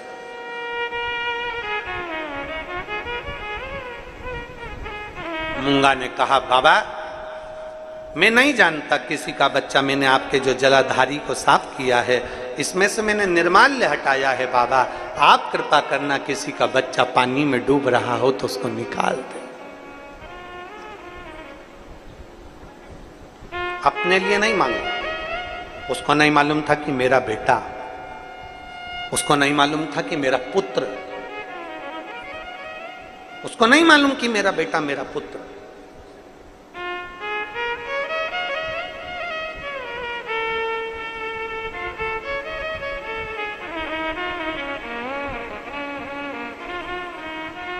एक व्यक्ति ने एक प्रश्न किया, क्यों गुरुजी, तुम्हारा शंकर भगवान इतना फ्री है क्या कि कोई बुलाता और तुरंत दौड़ के आ जाता है? तुम्हारा भोलेनाथ इतना फ्री है क्या कि कोई भक्त ने जल भर चढ़ाया, मांगा और उसे मिल गया? और मांगने का ही तो प्रमाण है ये इतने पत्र ढेर लगे जिनको पढ़ ही नहीं पा रहे। तुम्हारा शंकर भगवान इतना फ्री कि हमारे देवता तो कभी आते नहीं, तुम्हारा भगवान तो बस जल चढ़ाओ, 3 बार ताली बजाओ, हर हर महादेव कहो, बम भोले कहो, और बाबा देवादिदेव महादेव सामने आ जाता है। तुम्हारा शंकर भगवान इतनी जल्दी पुकार सुनकर आ जाता है। तो हमने कहा भैया, शंकर भगवान और भक्त का रिश्ता दुनिया के लोग नहीं समझ सकते। शंकर भगवान भगवान नारायण के भी पिता हैं, शंकर भगवान ब्रह्मा जी के दादा हैं, शंकर भगवान इंद्र के परदादा हैं, शंकर भगवान सारे देवी देवताओं के दादा और परदादा हैं। तो उससे हमारा रिश्ता बाप और बेटे का है,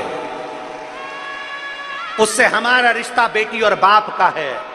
वह हमारा पिता है, हम उसके बेटा बेटी हैं, बेटा बेटी हैं। और कौन बाप होगा जिसके सामने बच्चा पानी में डूब रहा हो और बाप बचाने के लिए नहीं कूदेगा क्या? बोलो तो जम के जरा, कूदेगा कि नहीं कूदेगा? कौन बाप होगा जो अपने बच्चे को बचाने के लिए ना कूदेगा? बाप तुरंत पानी में कूदेगा, भले उसको तैरना आता हो ना आता हो, पर मेरा बेटा वो तुरंत कूद जाएगा और अपने बेटे को बचाने का प्रयास करेगा। हम निवेदन करना चाहेंगे, हमारा शंकर भगवान, हमारा ओघड़दानी, हमारा विश्वनाथ, हमारा ओमकारनाथ, हमारा महाकाल राजा, मेरा कुबेर भंडारी भी ऐसा ही है। जब अपने बच्चे को डूबता हुआ देखता है, कष्ट में देखता है, तो वो एक ना एक दिन कूद ही जाता है और उसका हाथ पकड़कर निकाल ही देता है। वो शिव है। बोल बम का नारा है, जरा जम के बोलो, बोल बम का नारा है।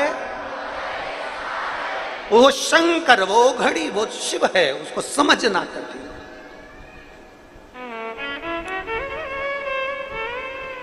इसलिए निवेदन, उसको समझो।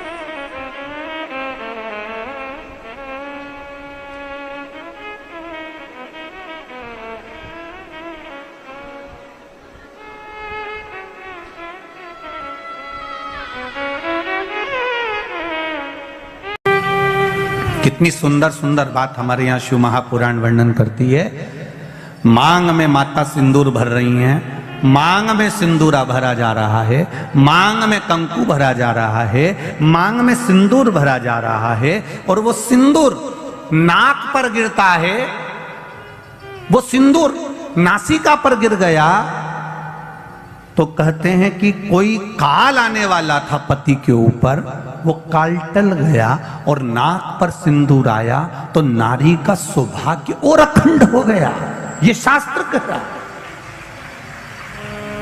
और सिंदूर भरते समय वही सिंदूर अगर भूमि पर गिर गया तो, अब देखिए जरा, देवी भागवत को उठाकर पढ़िएगा।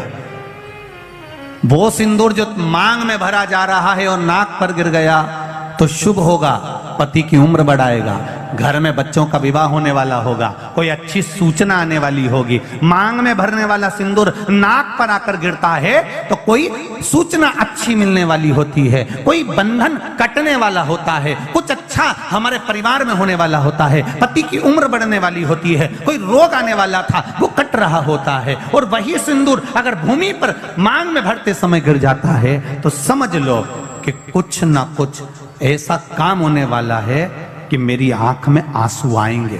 वो निश्चित है, वो निश्चित है।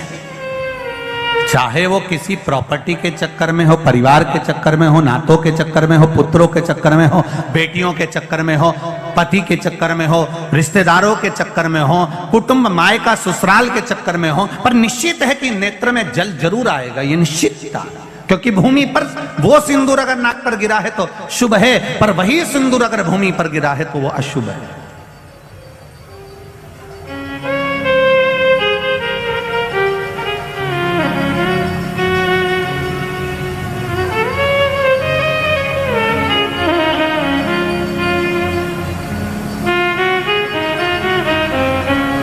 बहुत ध्यान देना जरा। प्रसाद शिव महापुराण की कथा चल रही है। संपूर्ण देशवासियों की मेरी माताओं से निवेदन है, मेरे इन भाइयों से निवेदन है, उसको जरा ध्यान से सुनना। आप सालासर बालाजी गए, आप मेहंदीपुर बालाजी गए,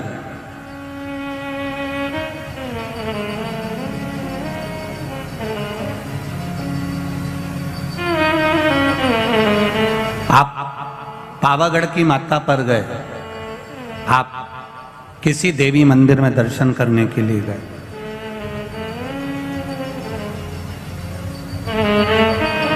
वहां से उन्होंने हनुमान जी के मंदिर का सिंदूर लिया और तुम्हारे माथे पर लगा दिया। समझना जरा कथा को बहुत अच्छे से। उन्होंने हनुमान जी का सिंदूर लिया, तुम्हारे मस्तक पर लगा दिया। अब मस्तक पर आपने अगर सिंदूर लगाया है और हनुमान जी महाराज का या देवी जी का या भगवान का सिंदूर आपके मस्तक पर लग गया है, तो वो सिंदूर कम से कम शास्त्र कहता है 2.5 घंटे तक आपके मस्तक पर रहना चाहिए। कितने घंटे तक रहना चाहिए? जम के बोलो जरा। 2.5 घंटे तक रहना चाहिए। कारण क्या है?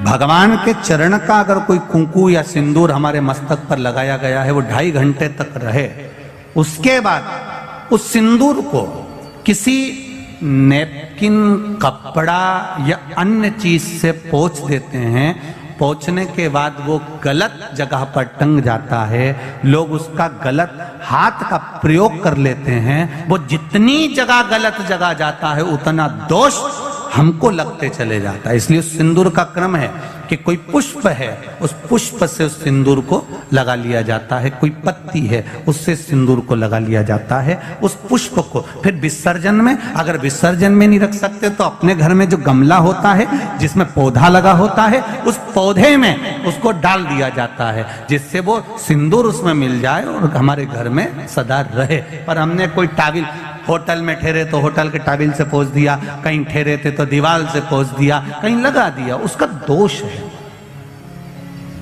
उसका दोष।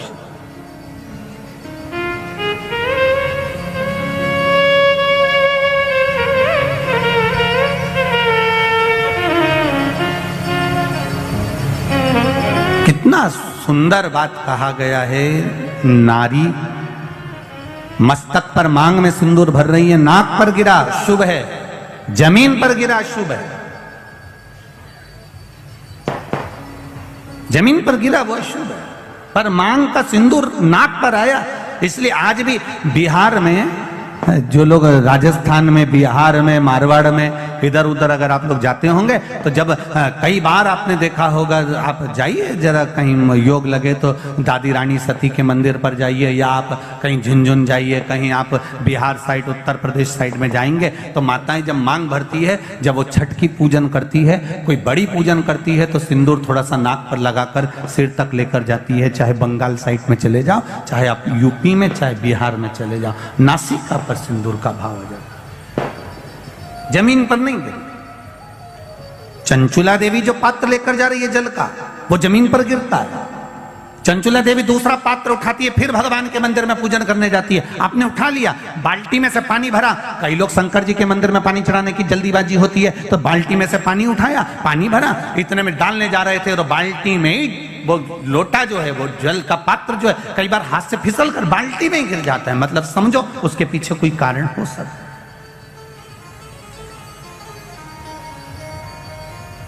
पूजन की थाली में लगाया हुआ पानी का पात्र, तुमने थाली ली, कपड़ा ढक दिया, लेकर जा रही थी, वो पानी थाली में लुढ़क गया। कारण क्या है? चंचुला देवी बार बार जल भगवान शिव को समर्पित कर रही है, जल चढ़ाने के लिए जाती, 2-4 दिन अच्छे निकलते, फिर वो पानी हाथ का गिर जाता है। चंचुला देवी के मन में तो कोई भाव प्रकट नहीं हुआ। पूजन कर कर कर कर कर कर थक गई चंचुला देवी, पर महादेव प्रकट नहीं हुए। महादेव ने ये नहीं कहा कि मैं तुम्हारे पति के लिए पार्वती जी के साथ में जोड़ा बांधकर बैठ जाता हूं और तुम्हारा जजमान पद मैं ग्रहण करता हूं। ये शंकर भगवान नहीं बोले चंचुला देवी से, एक बार भी नहीं बोला, शब्द ही नहीं बोले। और जब चंचुला देवी बार बार जल चढ़ा रही है, शिव प्रकट नहीं हो रहा है, तब चंचुला देवी के मन में भाव जागृत हुआ तो तुमरुका जी के पास में गई।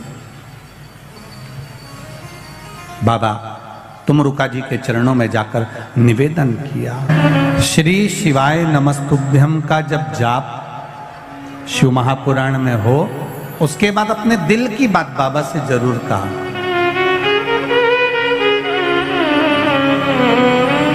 श्री शिवाय नमस्तुभ्यम, श्री शिवाय नमस्तुभ्यम,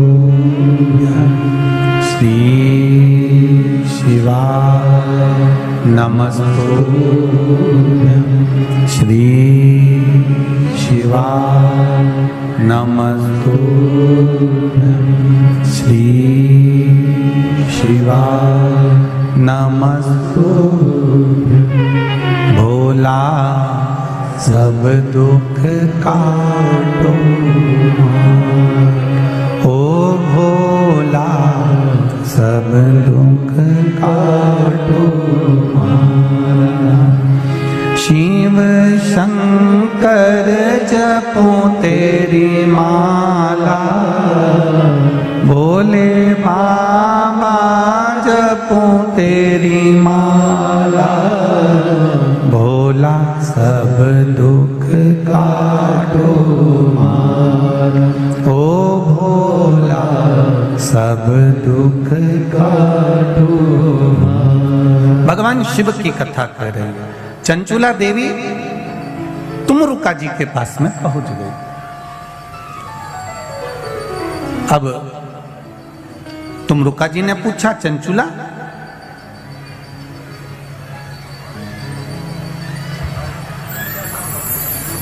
तुम यजमान ढूंढने के लिए गई थी शिव महापुराण के लिए, किसी को जोड़े से बिठाना है, आप ढूंढने गई थी, कोई मिला? चंचुला देवी कहती हैं, मैंने पार्वती जी से पूछकर शिव जी की आराधना करी, भगवान शंकर को जल चढ़ाया, शिव जी की पूजन करी, पर शंकर भगवान प्रसन्न ही नहीं होते, प्रकट ही नहीं होते। कारण क्या है? तुमरुका जी ने कहा, तुम्हारे पूजन करने से शंकर प्रसन्न नहीं हो रहे? नहीं हो रहा। कारण क्या है? पता नहीं।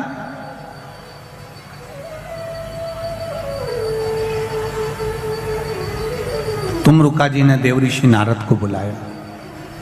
नारद जी आए। श्रीमन नारायण, श्रीमन नारायण। नारद जी ने आकर पूछा, तुमरुका जी क्या बात है, आपने मुझे याद किया? बोलो क्या बात है? ये चंचुला देवी शंकर जी की आराधना कर रही है, जल चढ़ा रही है, सब कुछ कर रही है, इसके बाद भी शिव पार्वती जोड़े से आकर कथा के यजमान क्यों नहीं बनते? कहा, देवऋषि नारद ने कहा कि ये जब जल लेकर जाती है, जल भूमि पर गिर जाता है। किसी अतिथि को भोजन कराते समय हाथ से गिलास, ट्रे से गिलास नीचे गिर जाता है, या पूजन करते समय कलश जमीन पर लुढ़क जाता है, या भगवान को जल चढ़ाते समय पानी का कलश जमीन पर गिर जाता है, देवऋषि नारद पुराण में कहते हैं उसका एक कारण होता है कि जो पूजन कर रहा है, जो भोजन करा रहा है, या जो जल देने जा रहा है, उसके पूर्वज जरूर प्यासे हैं और उनको अन्न का भाग नहीं मिल रहा, इसलिए वो जल बार बार भूमि पर गिर रहा।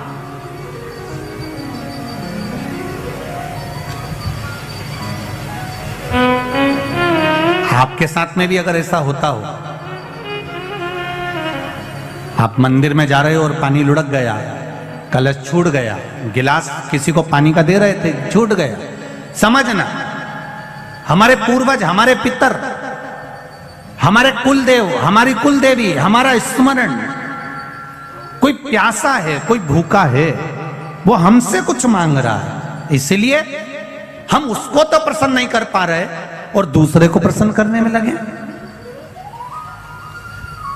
हम कई बार कथा में कहते हैं, आज फिर कह रहे हैं, घर में धर्म पत्नी विराज रही है, घर के अंदर धर्म पत्नी रह रही है, तू कभी भी उससे प्रसन्न होकर बात नहीं करता, और ना जाने फोन पर जब भी बात करेगा तो चेहरे पे स्माइल रहती है। बोलो, जितने लोग बैठे हैं जरा ध्यान से बोलना, और जितने लोग कथा टीवी पर सुन रहे हैं, आप घर के व्यक्ति को प्रसन्न नहीं कर पा रहे और दुनिया को प्रसन्न कर लिया तो उसका फल मिल जाएगा। पितृ घर के दुखी, देव घर के दुखी, कुलदेव घर के दुखी, और आप दुनिया को जल दे रहे, उसका लाभ क्या? तो कहा इसका कोई कारण तो जरूर है, इसका कोई तत्व तो जरूर है, इसलिए मेरे शायद ये जल जो है प्रसन्न नहीं हो रहा है। उसका कारण क्या हो सकता है? तो कहा इसीलिए प्रसन्न नहीं।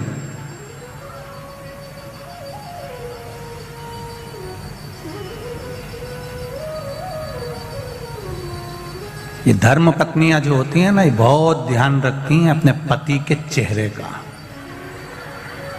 ये केवल करवा चौथ पे चेहरा नहीं देखती है।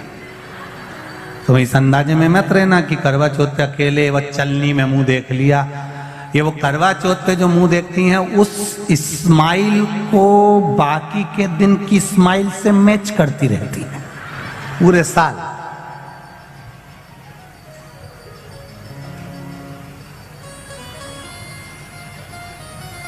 ये देखती रहती है। महाराज अब चंचुला देवी को मालूम पड़ गया, देवऋषि नारद ने कह दिया जरूर इसके घर के पूर्वज बिंदु को जल नहीं मिला है, पूर्वज को जल नहीं मिला, जरूर कोई बात है, क्या करा जाए?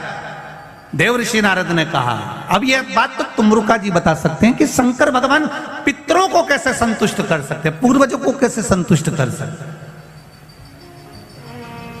वह हाथ से पानी गिरना कैसे बंद हो सकता है?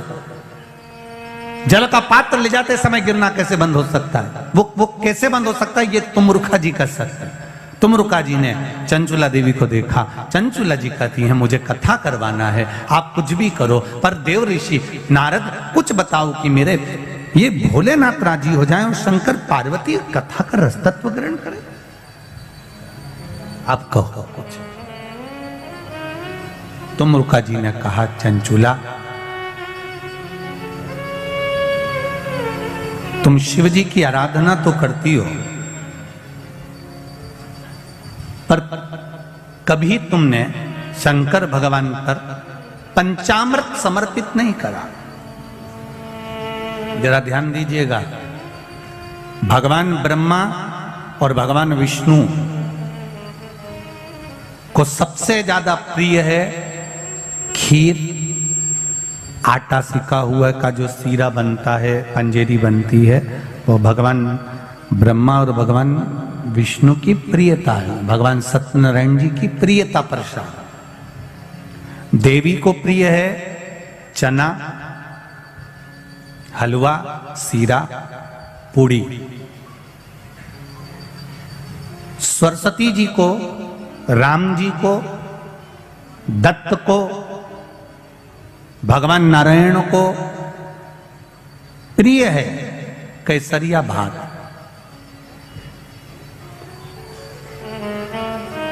पर 33 कोटि देवी देवताओं में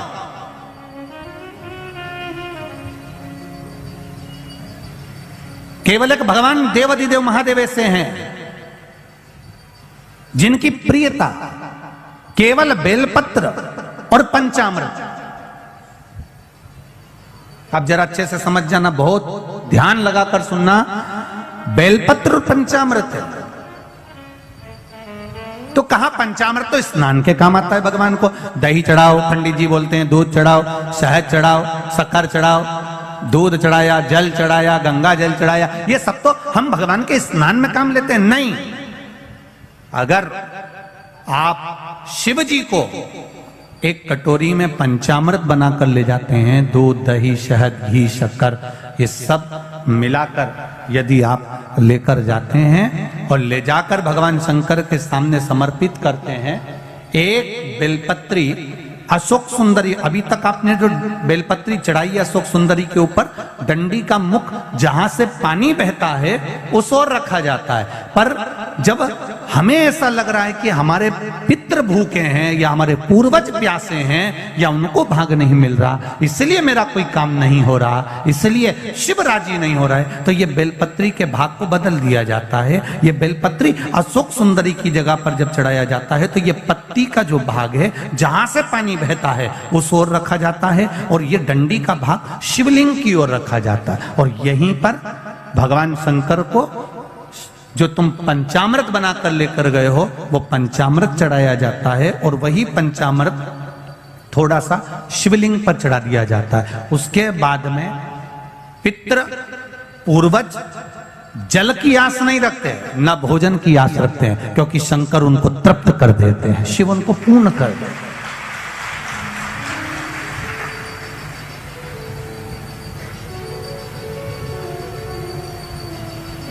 एक अंतर आप थोड़ा सा ध्यान लगाइएगा। दूध, दही, शहद, घी, शक्कर सब मिलाकर कटोरी बनाकर फ्रिज में रख दो, या फ्रिज के ऊपर रख दो, या रसोई घर में रख दो। दूध, दही, शहद, शक्कर मिलाकर पंचामृत मिलाकर वही पंचामृत शंकर जी के सामने ले जाओ, वही पंचामृत सत्यनारायण भगवान के सामने ले जाओ, वही पंचामृत भगवान की पूजन में ले जाओ। जो फ्रिज में रखा है उसको खाकर देखना, और जो भगवान के सामने तुमने समर्पित करा है उसको खाकर देखना, दोनों में अंतर हो जाएगा, दोनों का स्वाद बदल जाएगा, दोनों का स्वाद बदल, दोनों में अंतर है। आप उसको खाकर देखिए, उसमें अंतर मिलेगा आपको।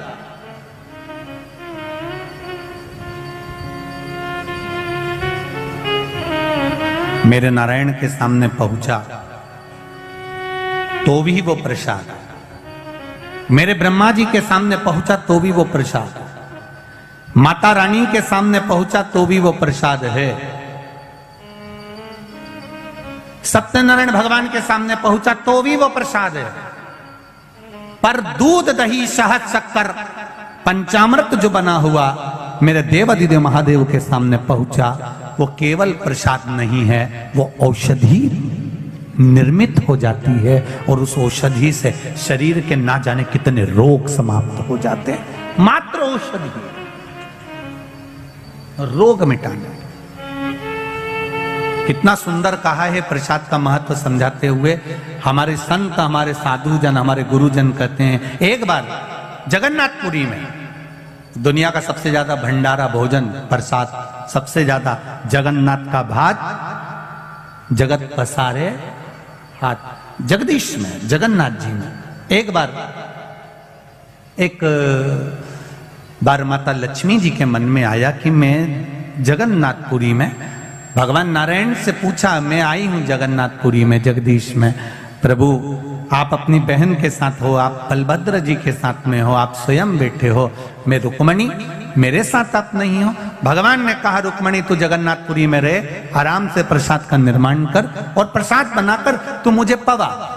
भोजन बनाने का काम माता रुक्मणी जी को दे दिया गया, माता लक्ष्मी जी को भोजन बनाने का काम दिया। जगन्नाथपुरी में आज भी जो पंडा होन, रसोईया होन, जो जगन्नाथ जी का भात बनाते हैं, भोजन बनाते हैं, प्रसाद बनाते हैं, आज भी आप उनसे पूछेंगे तो वो यही कहेंगे कि हम भगवान जगन्नाथ जी की अर्धांगिनी हैं। आज भी अगर पंडित या वहां के जो रसोईया हैं वो भोजन बनाते हैं तो लक्ष्मी जी के भाव से, रुक्मणी जी के भाव से बनाते हैं। अब रुक्मणी जी ने भोजन बनाया, भगवान को पवाया। अब भगवान को पवाया तो भगवान तो भगवान। एक बार लक्ष्मी जी के मन में आया कि अब मैं थोड़ा बहुत रसोई घर में रह ली, थोड़ा बहुत घूम फिर के आती हूँ। अब आपके जैसी लक्ष्मी जी भी थोड़ी देर रसोई घर में काम करती है, थोड़ी देर गच्छी से बाहर जाकर झांकी आती है, फिर थोड़ी देर बाद आई तो मोबाइल उठा के देख लिया, रसोई घर में काम करते करते हेडफोन लगा लिया, फिर थोड़ी देर ध्यान गया तो टीवी देख ली, काम चल रहा है। लक्ष्मी जी ने सोचा चलो मैं बाहर घूम कर आती हूँ। आज लक्ष्मी जी बाहर निकल गई और लक्ष्मी जी पूरी जगन्नाथपुरी में घूम रही है। पूरी जगदीश।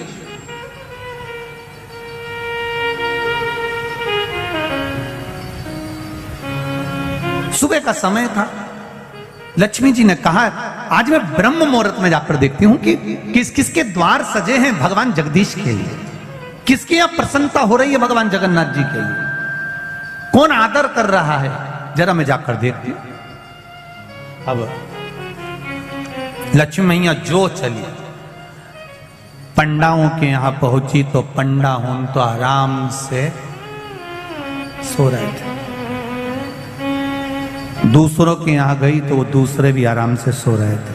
केवल एक सुबह सुबह झाड़ू लगाने वाला स्वीपर जो था, झाड़ू लगाने वाला जो था लक्ष्मी जी, उसको देखती है कि बताओ ब्रह्म मुहूर्त में उठकर, सुबह से उठकर झाड़ू लगा रहा है, आज तो मैं इसी के घर जाऊंगी। और लक्ष्मी जी सुबह सुबह सुबह सुबह जहां झाड़ू लगा रहा था, उसी के झाड़ू लगाते लगाते लक्ष्मी जी उसके पीछे पीछे चलने लगी। हमारे सनातन धर्म में आज भी शुभ माना जाता है अगर स्वीपर झाड़ू लगाए और वहां से आप निकल कर चले जाओ तो जरूर कोई शुभ कार्य होने वाला होता है, उसकी सूचना हमारे यहाँ दी जाती है। तो जेठ जो होता है वो थोड़ा ना थोड़ा तो एड़ता है। बहू ने हमारे को तो पूछा ही नहीं, बहू ने हमको प्रणाम करा ही नहीं, बहू ने हमको पानी पिलाया ही नहीं।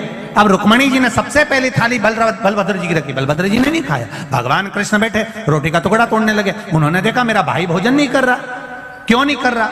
भगवान कृष्ण ने पूछ लिया, दाऊ दादा क्या बात है, आप भोजन नहीं कर रहे?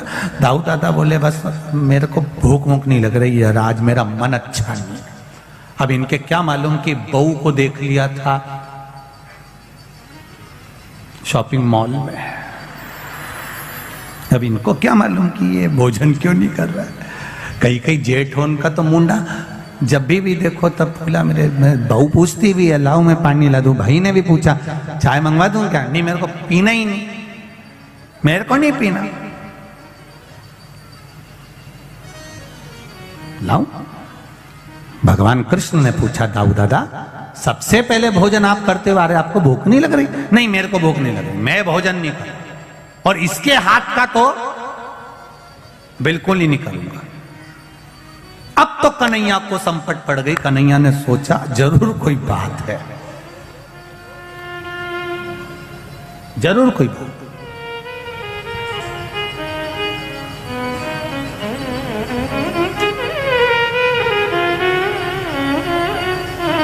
कन्हैया ने पूछा दाऊ दादा तुमको मेरी सौगंध है, तुम बताओ आखिर बात क्या है? अरे कन्हैया इतने बड़े यदुकुल की बहू, इतने बड़े कुल की बहू वहां पहुंच गई भोजन करने के लिए, बताओ यहां कोई कमी थी क्या?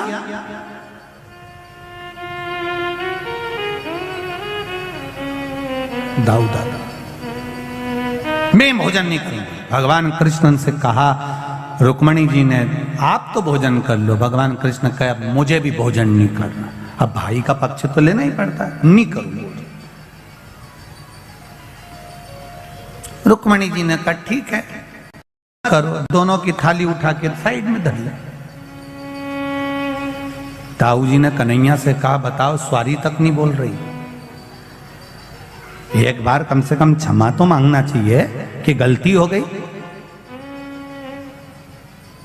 अब मैं तुम्हारे हाथ का भोजन नहीं करूंगा। दाऊ जी ने कहा, भगवान कृष्ण ने भी कह दिया ठीक है हम भी तुम्हारे साथ में। तो रुक्मणी जी बोली अब तुम भोजन ही नहीं करो तो फिर रहने से मतलब का, जाऊं? लक्ष्मी जी बोली जाऊं। अब इन दोनों ने ना तो हां बोला ना बोला, दोनों चुप हो गए। बहू भी समझदार थी, बहू को मालूम था अगर कोई चुप हो जाए तो समझ लो कि हाँ ही है। पहले के जमाने में तो ऐसे ही होता था, लड़की को लड़का दिखा दिया जाता था, फिर लड़की से पूछते थे तो बेचारी शर्मा जाती थी, अब वो क्या बोले, चुप चुप रहे तो समझ जाओ। आए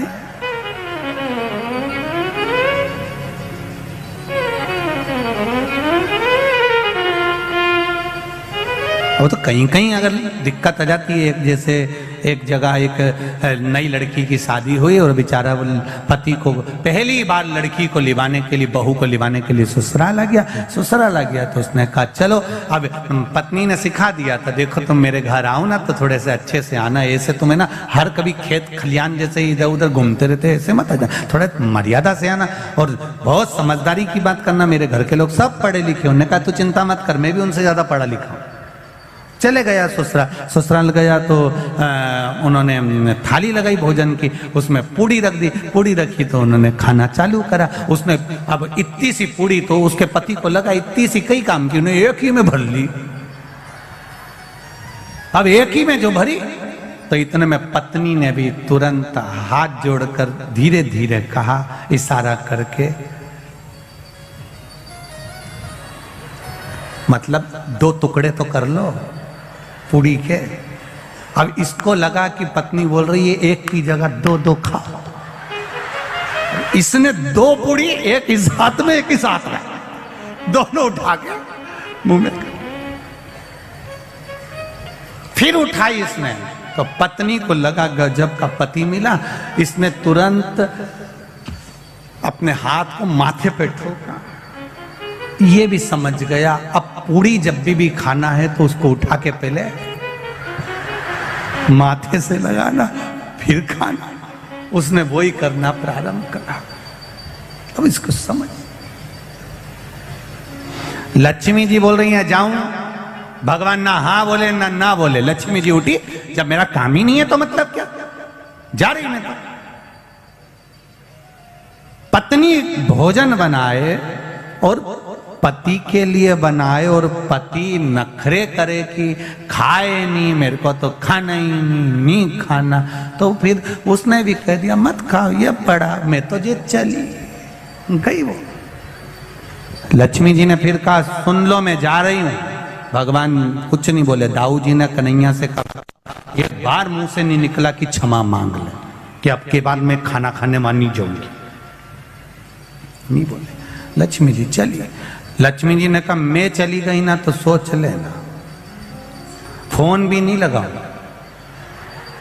फिर मत कहना तुम मेरे से, और मैं गई ना तो फिर समझ लेना। इतने में दाऊ जी बोले कन्हैया जान दे अब अच्छे से ही।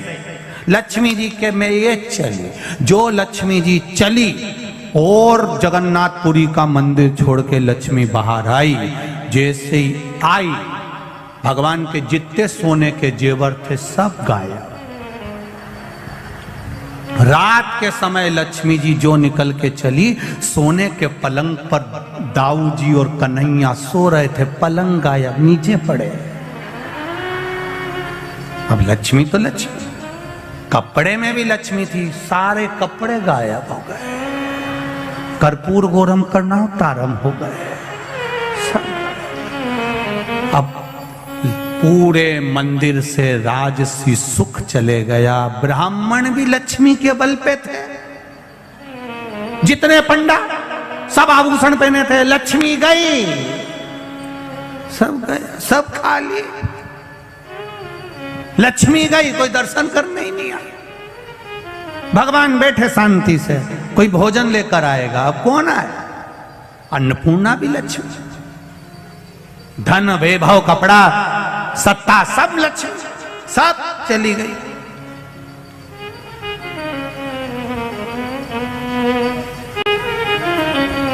दाऊ जी ने कन्हैया से कहा बड़ी बुरी हालत हो गई रे।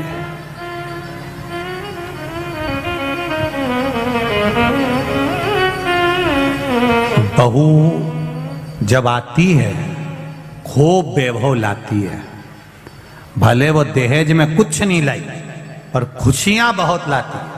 और बहू जब झगड़ा कर कर जाती है ना,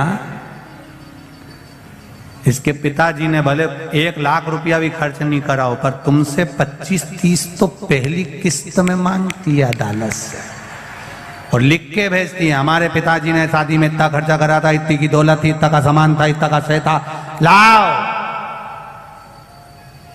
सबको हिला देती।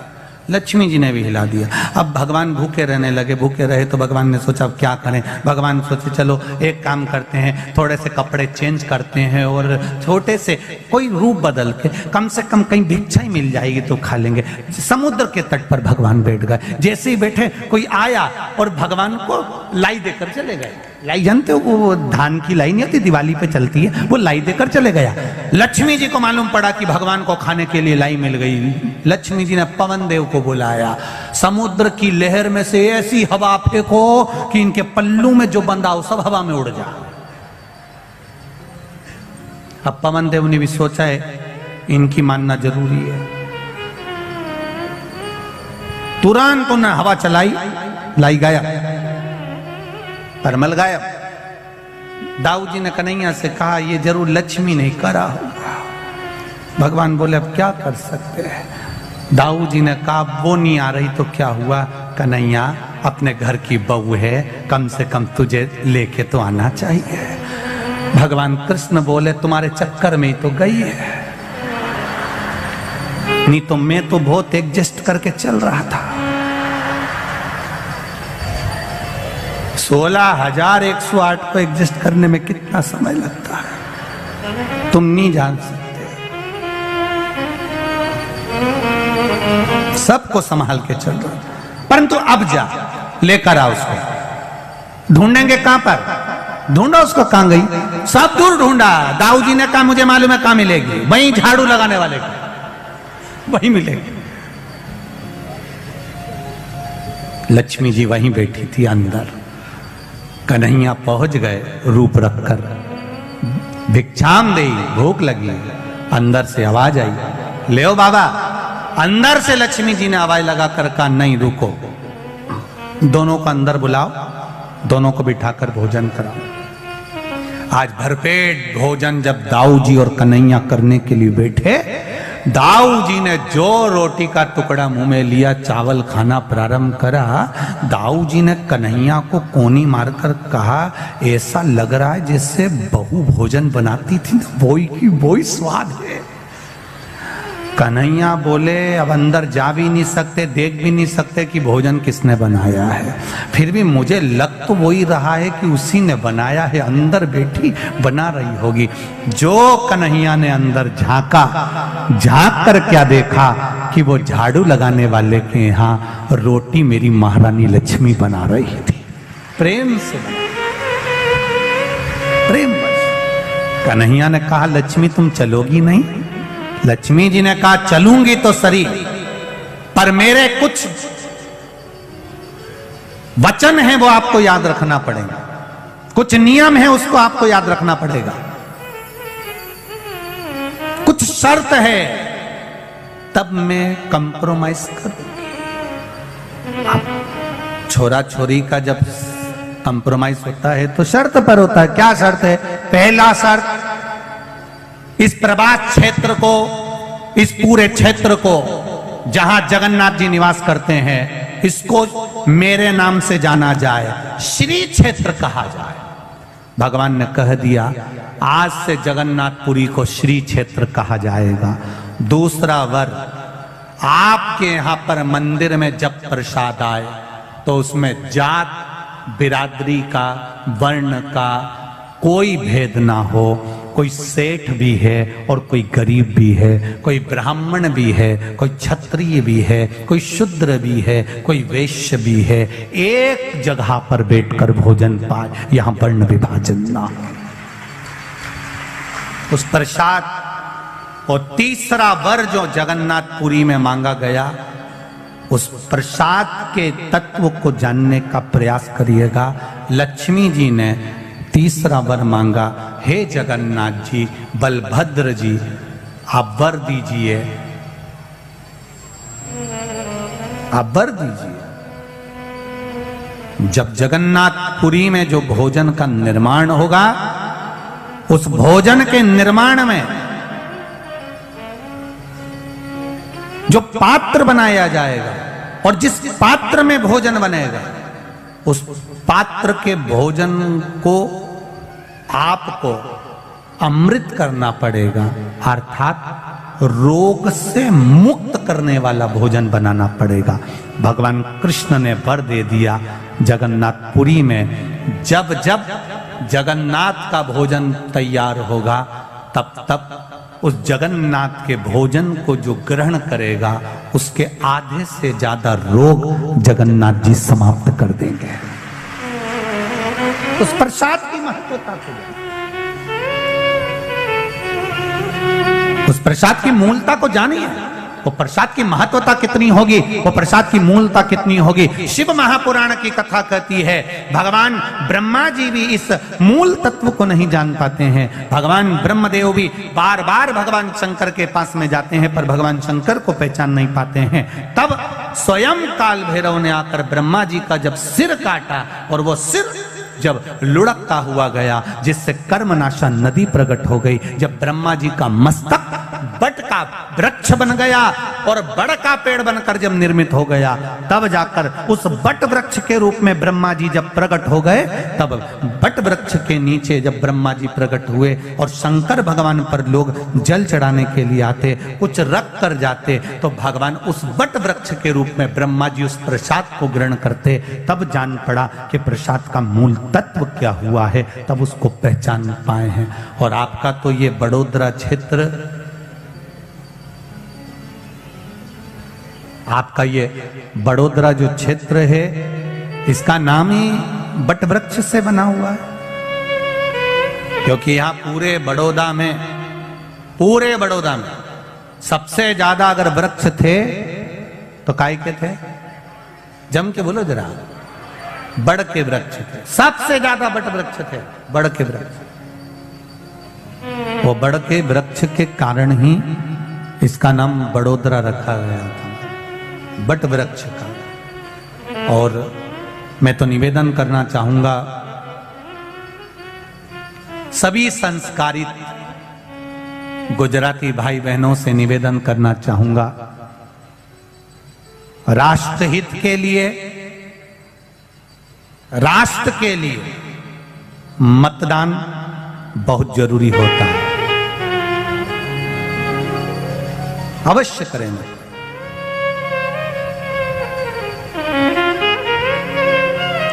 और अपने मत का प्रयोग करिए जिससे राष्ट्र का उत्थान हो, राष्ट्र का आनंद हो। मान शिव कथा कह रही है पूरे बड़ोदरा में बट वृक्ष ही बट वृक्ष थे। भगवान ब्रह्मा जी का जो कटा हुआ सिर है उस शीश से, भगवान ब्रह्मा जी का शीश से बड़ का पेड़ उत्पन्न हुआ। उस बट वृक्ष की भी मूलता हमारे यहाँ शिव महापुराण की कथा करती है। जब घर में अधिक मात्रा में क्लेश होता है, बहुत ज्यादा मात्रा में, कहीं पति पत्नी का तलाक चल रहा है, केस चल रहा है, भाई भाई में लड़ाई चल रही है, बहनों में लड़ाई चल रही है, परिवार में अगर क्लेश चल रहा है, तो हमारे यहाँ बटकेश्वर महादेव का पूजन किया जाता है। कौन से महादेव?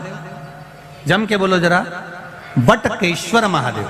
अब बटकेश्वर महादेव के लिए आप शंकर भगवान को ढूंढने नहीं जाना है, आपको केवल बड़ के पेड़ के नीचे जाना है और जो मट्टी का ढेला पड़ा हो उसी मट्टी के ढेले पर आप केवल एक लोटा जल चढ़ा कर आ जाइए। वो बटकेश्वर महादेव का फल, पूजन का फल हमें प्राप्त हो जाता है। देखिए पूजन एक पत्र है,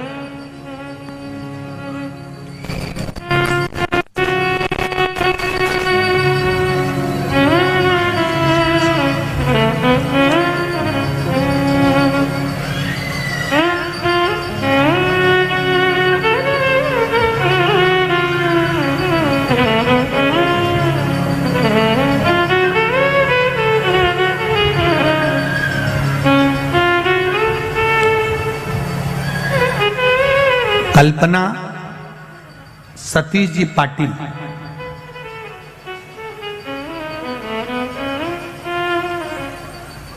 कहीं बैठी हो तो जरूर हाथ हिलाइएगा। कल्पना सतीश जी पाटिल। हमने मकान के लिए 3 साल से फॉर्म भरा हुआ था जो मिल नहीं रहा था। एक दिन मेरी बहन के यहाँ गई और तब मेरी बहन ने कहा कि 1 लोटा जल सारी समस्या का हल, शिव जी को चढ़ाना प्रारंभ करो। बाबा की कृपा से गुरुदेव मेरा 3 महीने भी बाबा ने नहीं लगने दिया और मेरा मकान मुझे बाबा ने दे दिया। मैं शिव जी को प्रणाम करने आई हूँ। कल्पना सतीश जी पाटिल, एक पत्र बड़ा सुंदर है, ये भी देख लीजिए। ये अभी का पत्र बड़ा भाव से लिखा हुआ।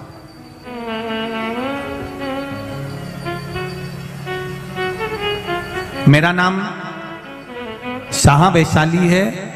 मैं अकलेश्वर गुजरात से आई हूं। कहीं बैठी हो शाह वैशाली जी तो हाथ हिलाइएगा। जहां भी बैठी हो आप हाथ हिलाइएगा।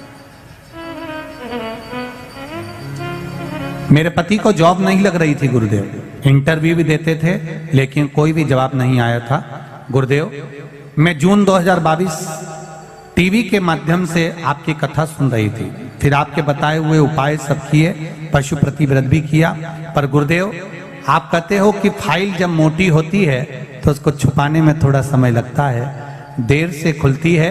तो मैंने इंतजार किया। फिर आपने कानपुर की जो अभी कथा हुई है उसमें बताया था कि 7 लोटा जल शिवजी को चढ़ाओ और बेलपत्री को घर लेके आना। 11 से 21 दिन बाद उस बेलपत्री का विसर्जन कर देना।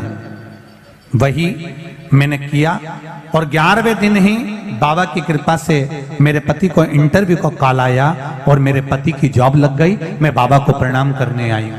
यह शिव है औघड़ी।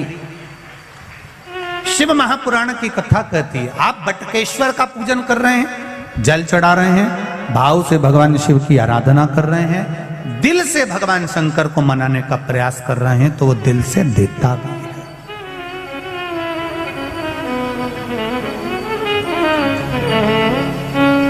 थोड़ा ध्यान दीजिएगा।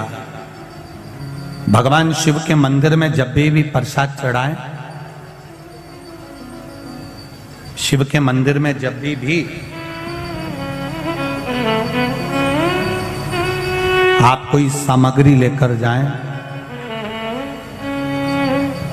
या तो सामग्री में बेलपत्री डाल दें, और अगर बेलपत्री नहीं डालें तो उस बेलपत्री के कैसे, उस सामग्री के कैसे भी 3 हिस्से कर दें।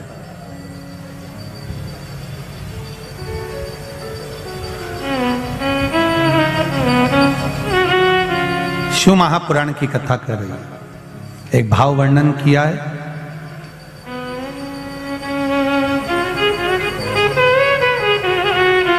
जब केवल एक ही तरह का प्रसाद एक ही पात्र में हम भगवान के शंकर जी के सामने रखे और उसमें हमने बेलपत्री नहीं रखी, या उसको हमने हाथ से 3 हिस्से नहीं करे, या थोड़ा सा भाग हमने अलग नहीं करा, तो उसमें महाराज भगवान शिव के जो गण हैं उनका हिस्सा हो जाता। पहला चंदेश्वर का, दूसरा चंदाशु का, तीसरा चंडाली का, चौथा विश्वसेन का, और 5वां चंड का हिस्सा उस प्रसाद में हो जाता। शिव महापुराण की कथा कर रही है, भगवान शंकर का चरित्र कह रहा है कि भगवान शिव के सामने जो भी हम भगवान के सामने प्रसाद रखें उसमें बेलपत्र अवश्य चढ़ना चाहिए, या थोड़ा सा भाग में अंतर कर देना चाहिए। जैसे आप भगवान शंकर के सामने रखें, आपने चिरौंजी रखी, चना रखा, चूरमा रखा, या कोई दही का पंचामृत रखा, उसमें भी आप एक बेलपत्र समर्पित कर सकते हैं। क्यों? बेलपत्र उसमें डाल देने से या भाग विभाजन कर देने से भगवान शंकर के गणों का जो हिस्सा है वो हिस्सा नहीं रहता। फिर आप उसको ले जाकर अपने भाग के अनुसार उसको प्रयोग में ले सकते हैं, आप उसको पा सकते हैं। अब और अच्छे से समझ लीजिए, प्रसाद, शिव जी का प्रसाद और अन्य प्रसाद में एक अंतर रहता है कि शंकर भगवान के प्रसाद को आप नहीं भी पाते हैं तो केवल अगर दर्शन मात्र कर लेते हैं तो भी ना जाने करोड़ों करोड़ों पाप हमारे जीवन के समाप्त हो जाते हैं। केवल दर्शन मात्र, केवल मात्र दर्शन।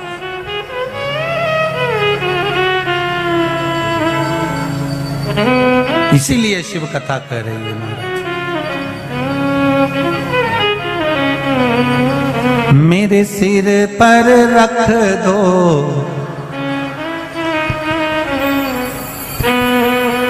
गाओ गाओ जरा।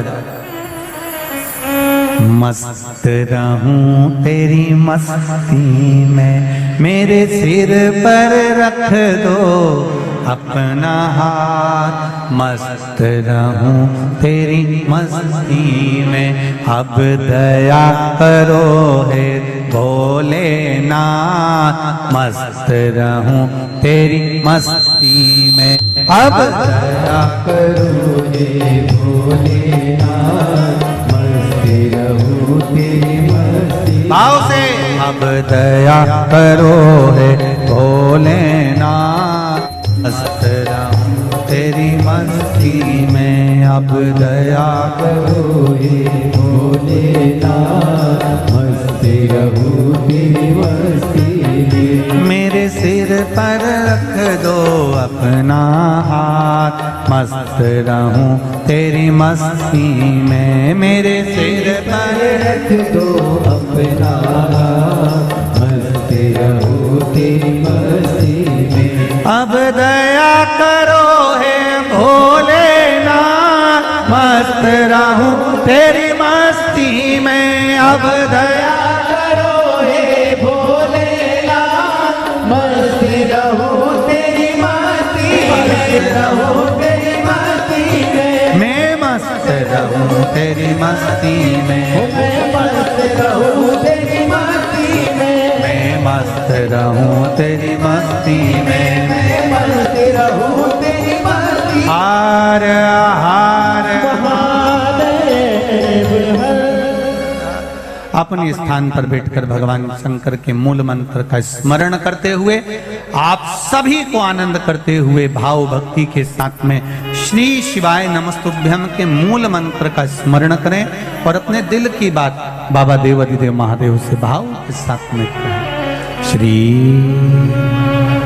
शिवाय नमस्तुभ्यम, श्री शिवाय नमस्तुभ्यम, श्री शिवाय नमस्तुभ्यम, श्री शिवाय नमस्तुभ्यम। भोला सब दुख का तुम्हारा, ओ भोला सब दुख का तुम्हारा। शिव शंकर जपो तेरी माला, भोले बाबा जपो तेरी माला। भोला सब दुख का तुम्हारा, ओ भोला सब दुख का तुम्हारा। शिव कथा कह रहे हैं, मान लो कोई हमारा धन लेकर चले भी जाता है, कोई कर्जा हो भी जाता है,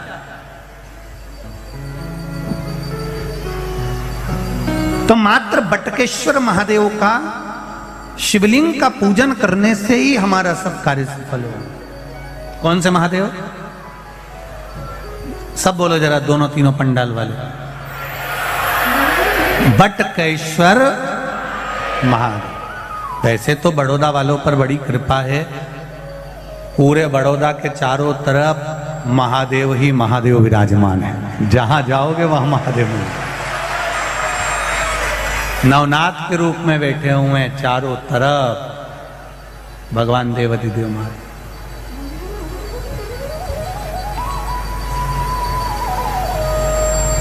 कुछ तो कृपा है शंकर जी की बड़ोदरा वालों पर, जो शंकर जी इनको गोदी में लेकर बैठे हुए हैं और चारों तरफ महादेव बैठे हुए हैं। कुछ तो कृपा बड़ोदरा वालों पर शिव जी की है, करुणा है, कुछ तो कृपा। और बची कुची थी तो ये शिव महापुराण की कथा मिल गई। भगवान शिव की दया उदारता मिल गई। शिव कथा कह रहे हैं, भगवान देवाधिदेव महादेव का संवाद कर रहा है। भगवान ब्रह्मा जी को भगवान शिव ने अर्धनारीश्वर स्वरूप का दर्शन दिया।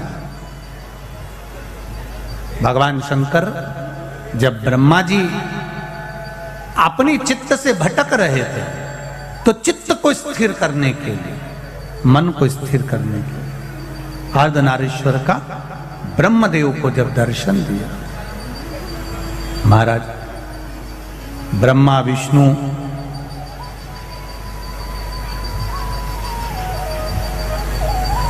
और महेश तीनों के बीच में बात हो रही है। ब्रह्मा विष्णु महेश पधार रहे हैं, जोरदार ताली बजाकर स्वागत करिए।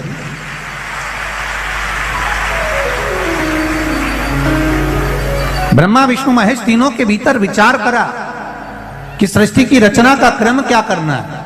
तब भगवान ने अर्धनारीश्वर स्वरूप का दर्शन देते हुए ब्रह्मा और विष्णु ने सभी ने भाव से दर्शन दिया। तीनों की तीनों आपस में निर्णय लेते हैं, ब्रह्मा जी को राजपथ बताते हैं और सुंदर सृष्टि के वर्णन का, विकास का वर्णन किया गया। सबने मना कर दिया। तब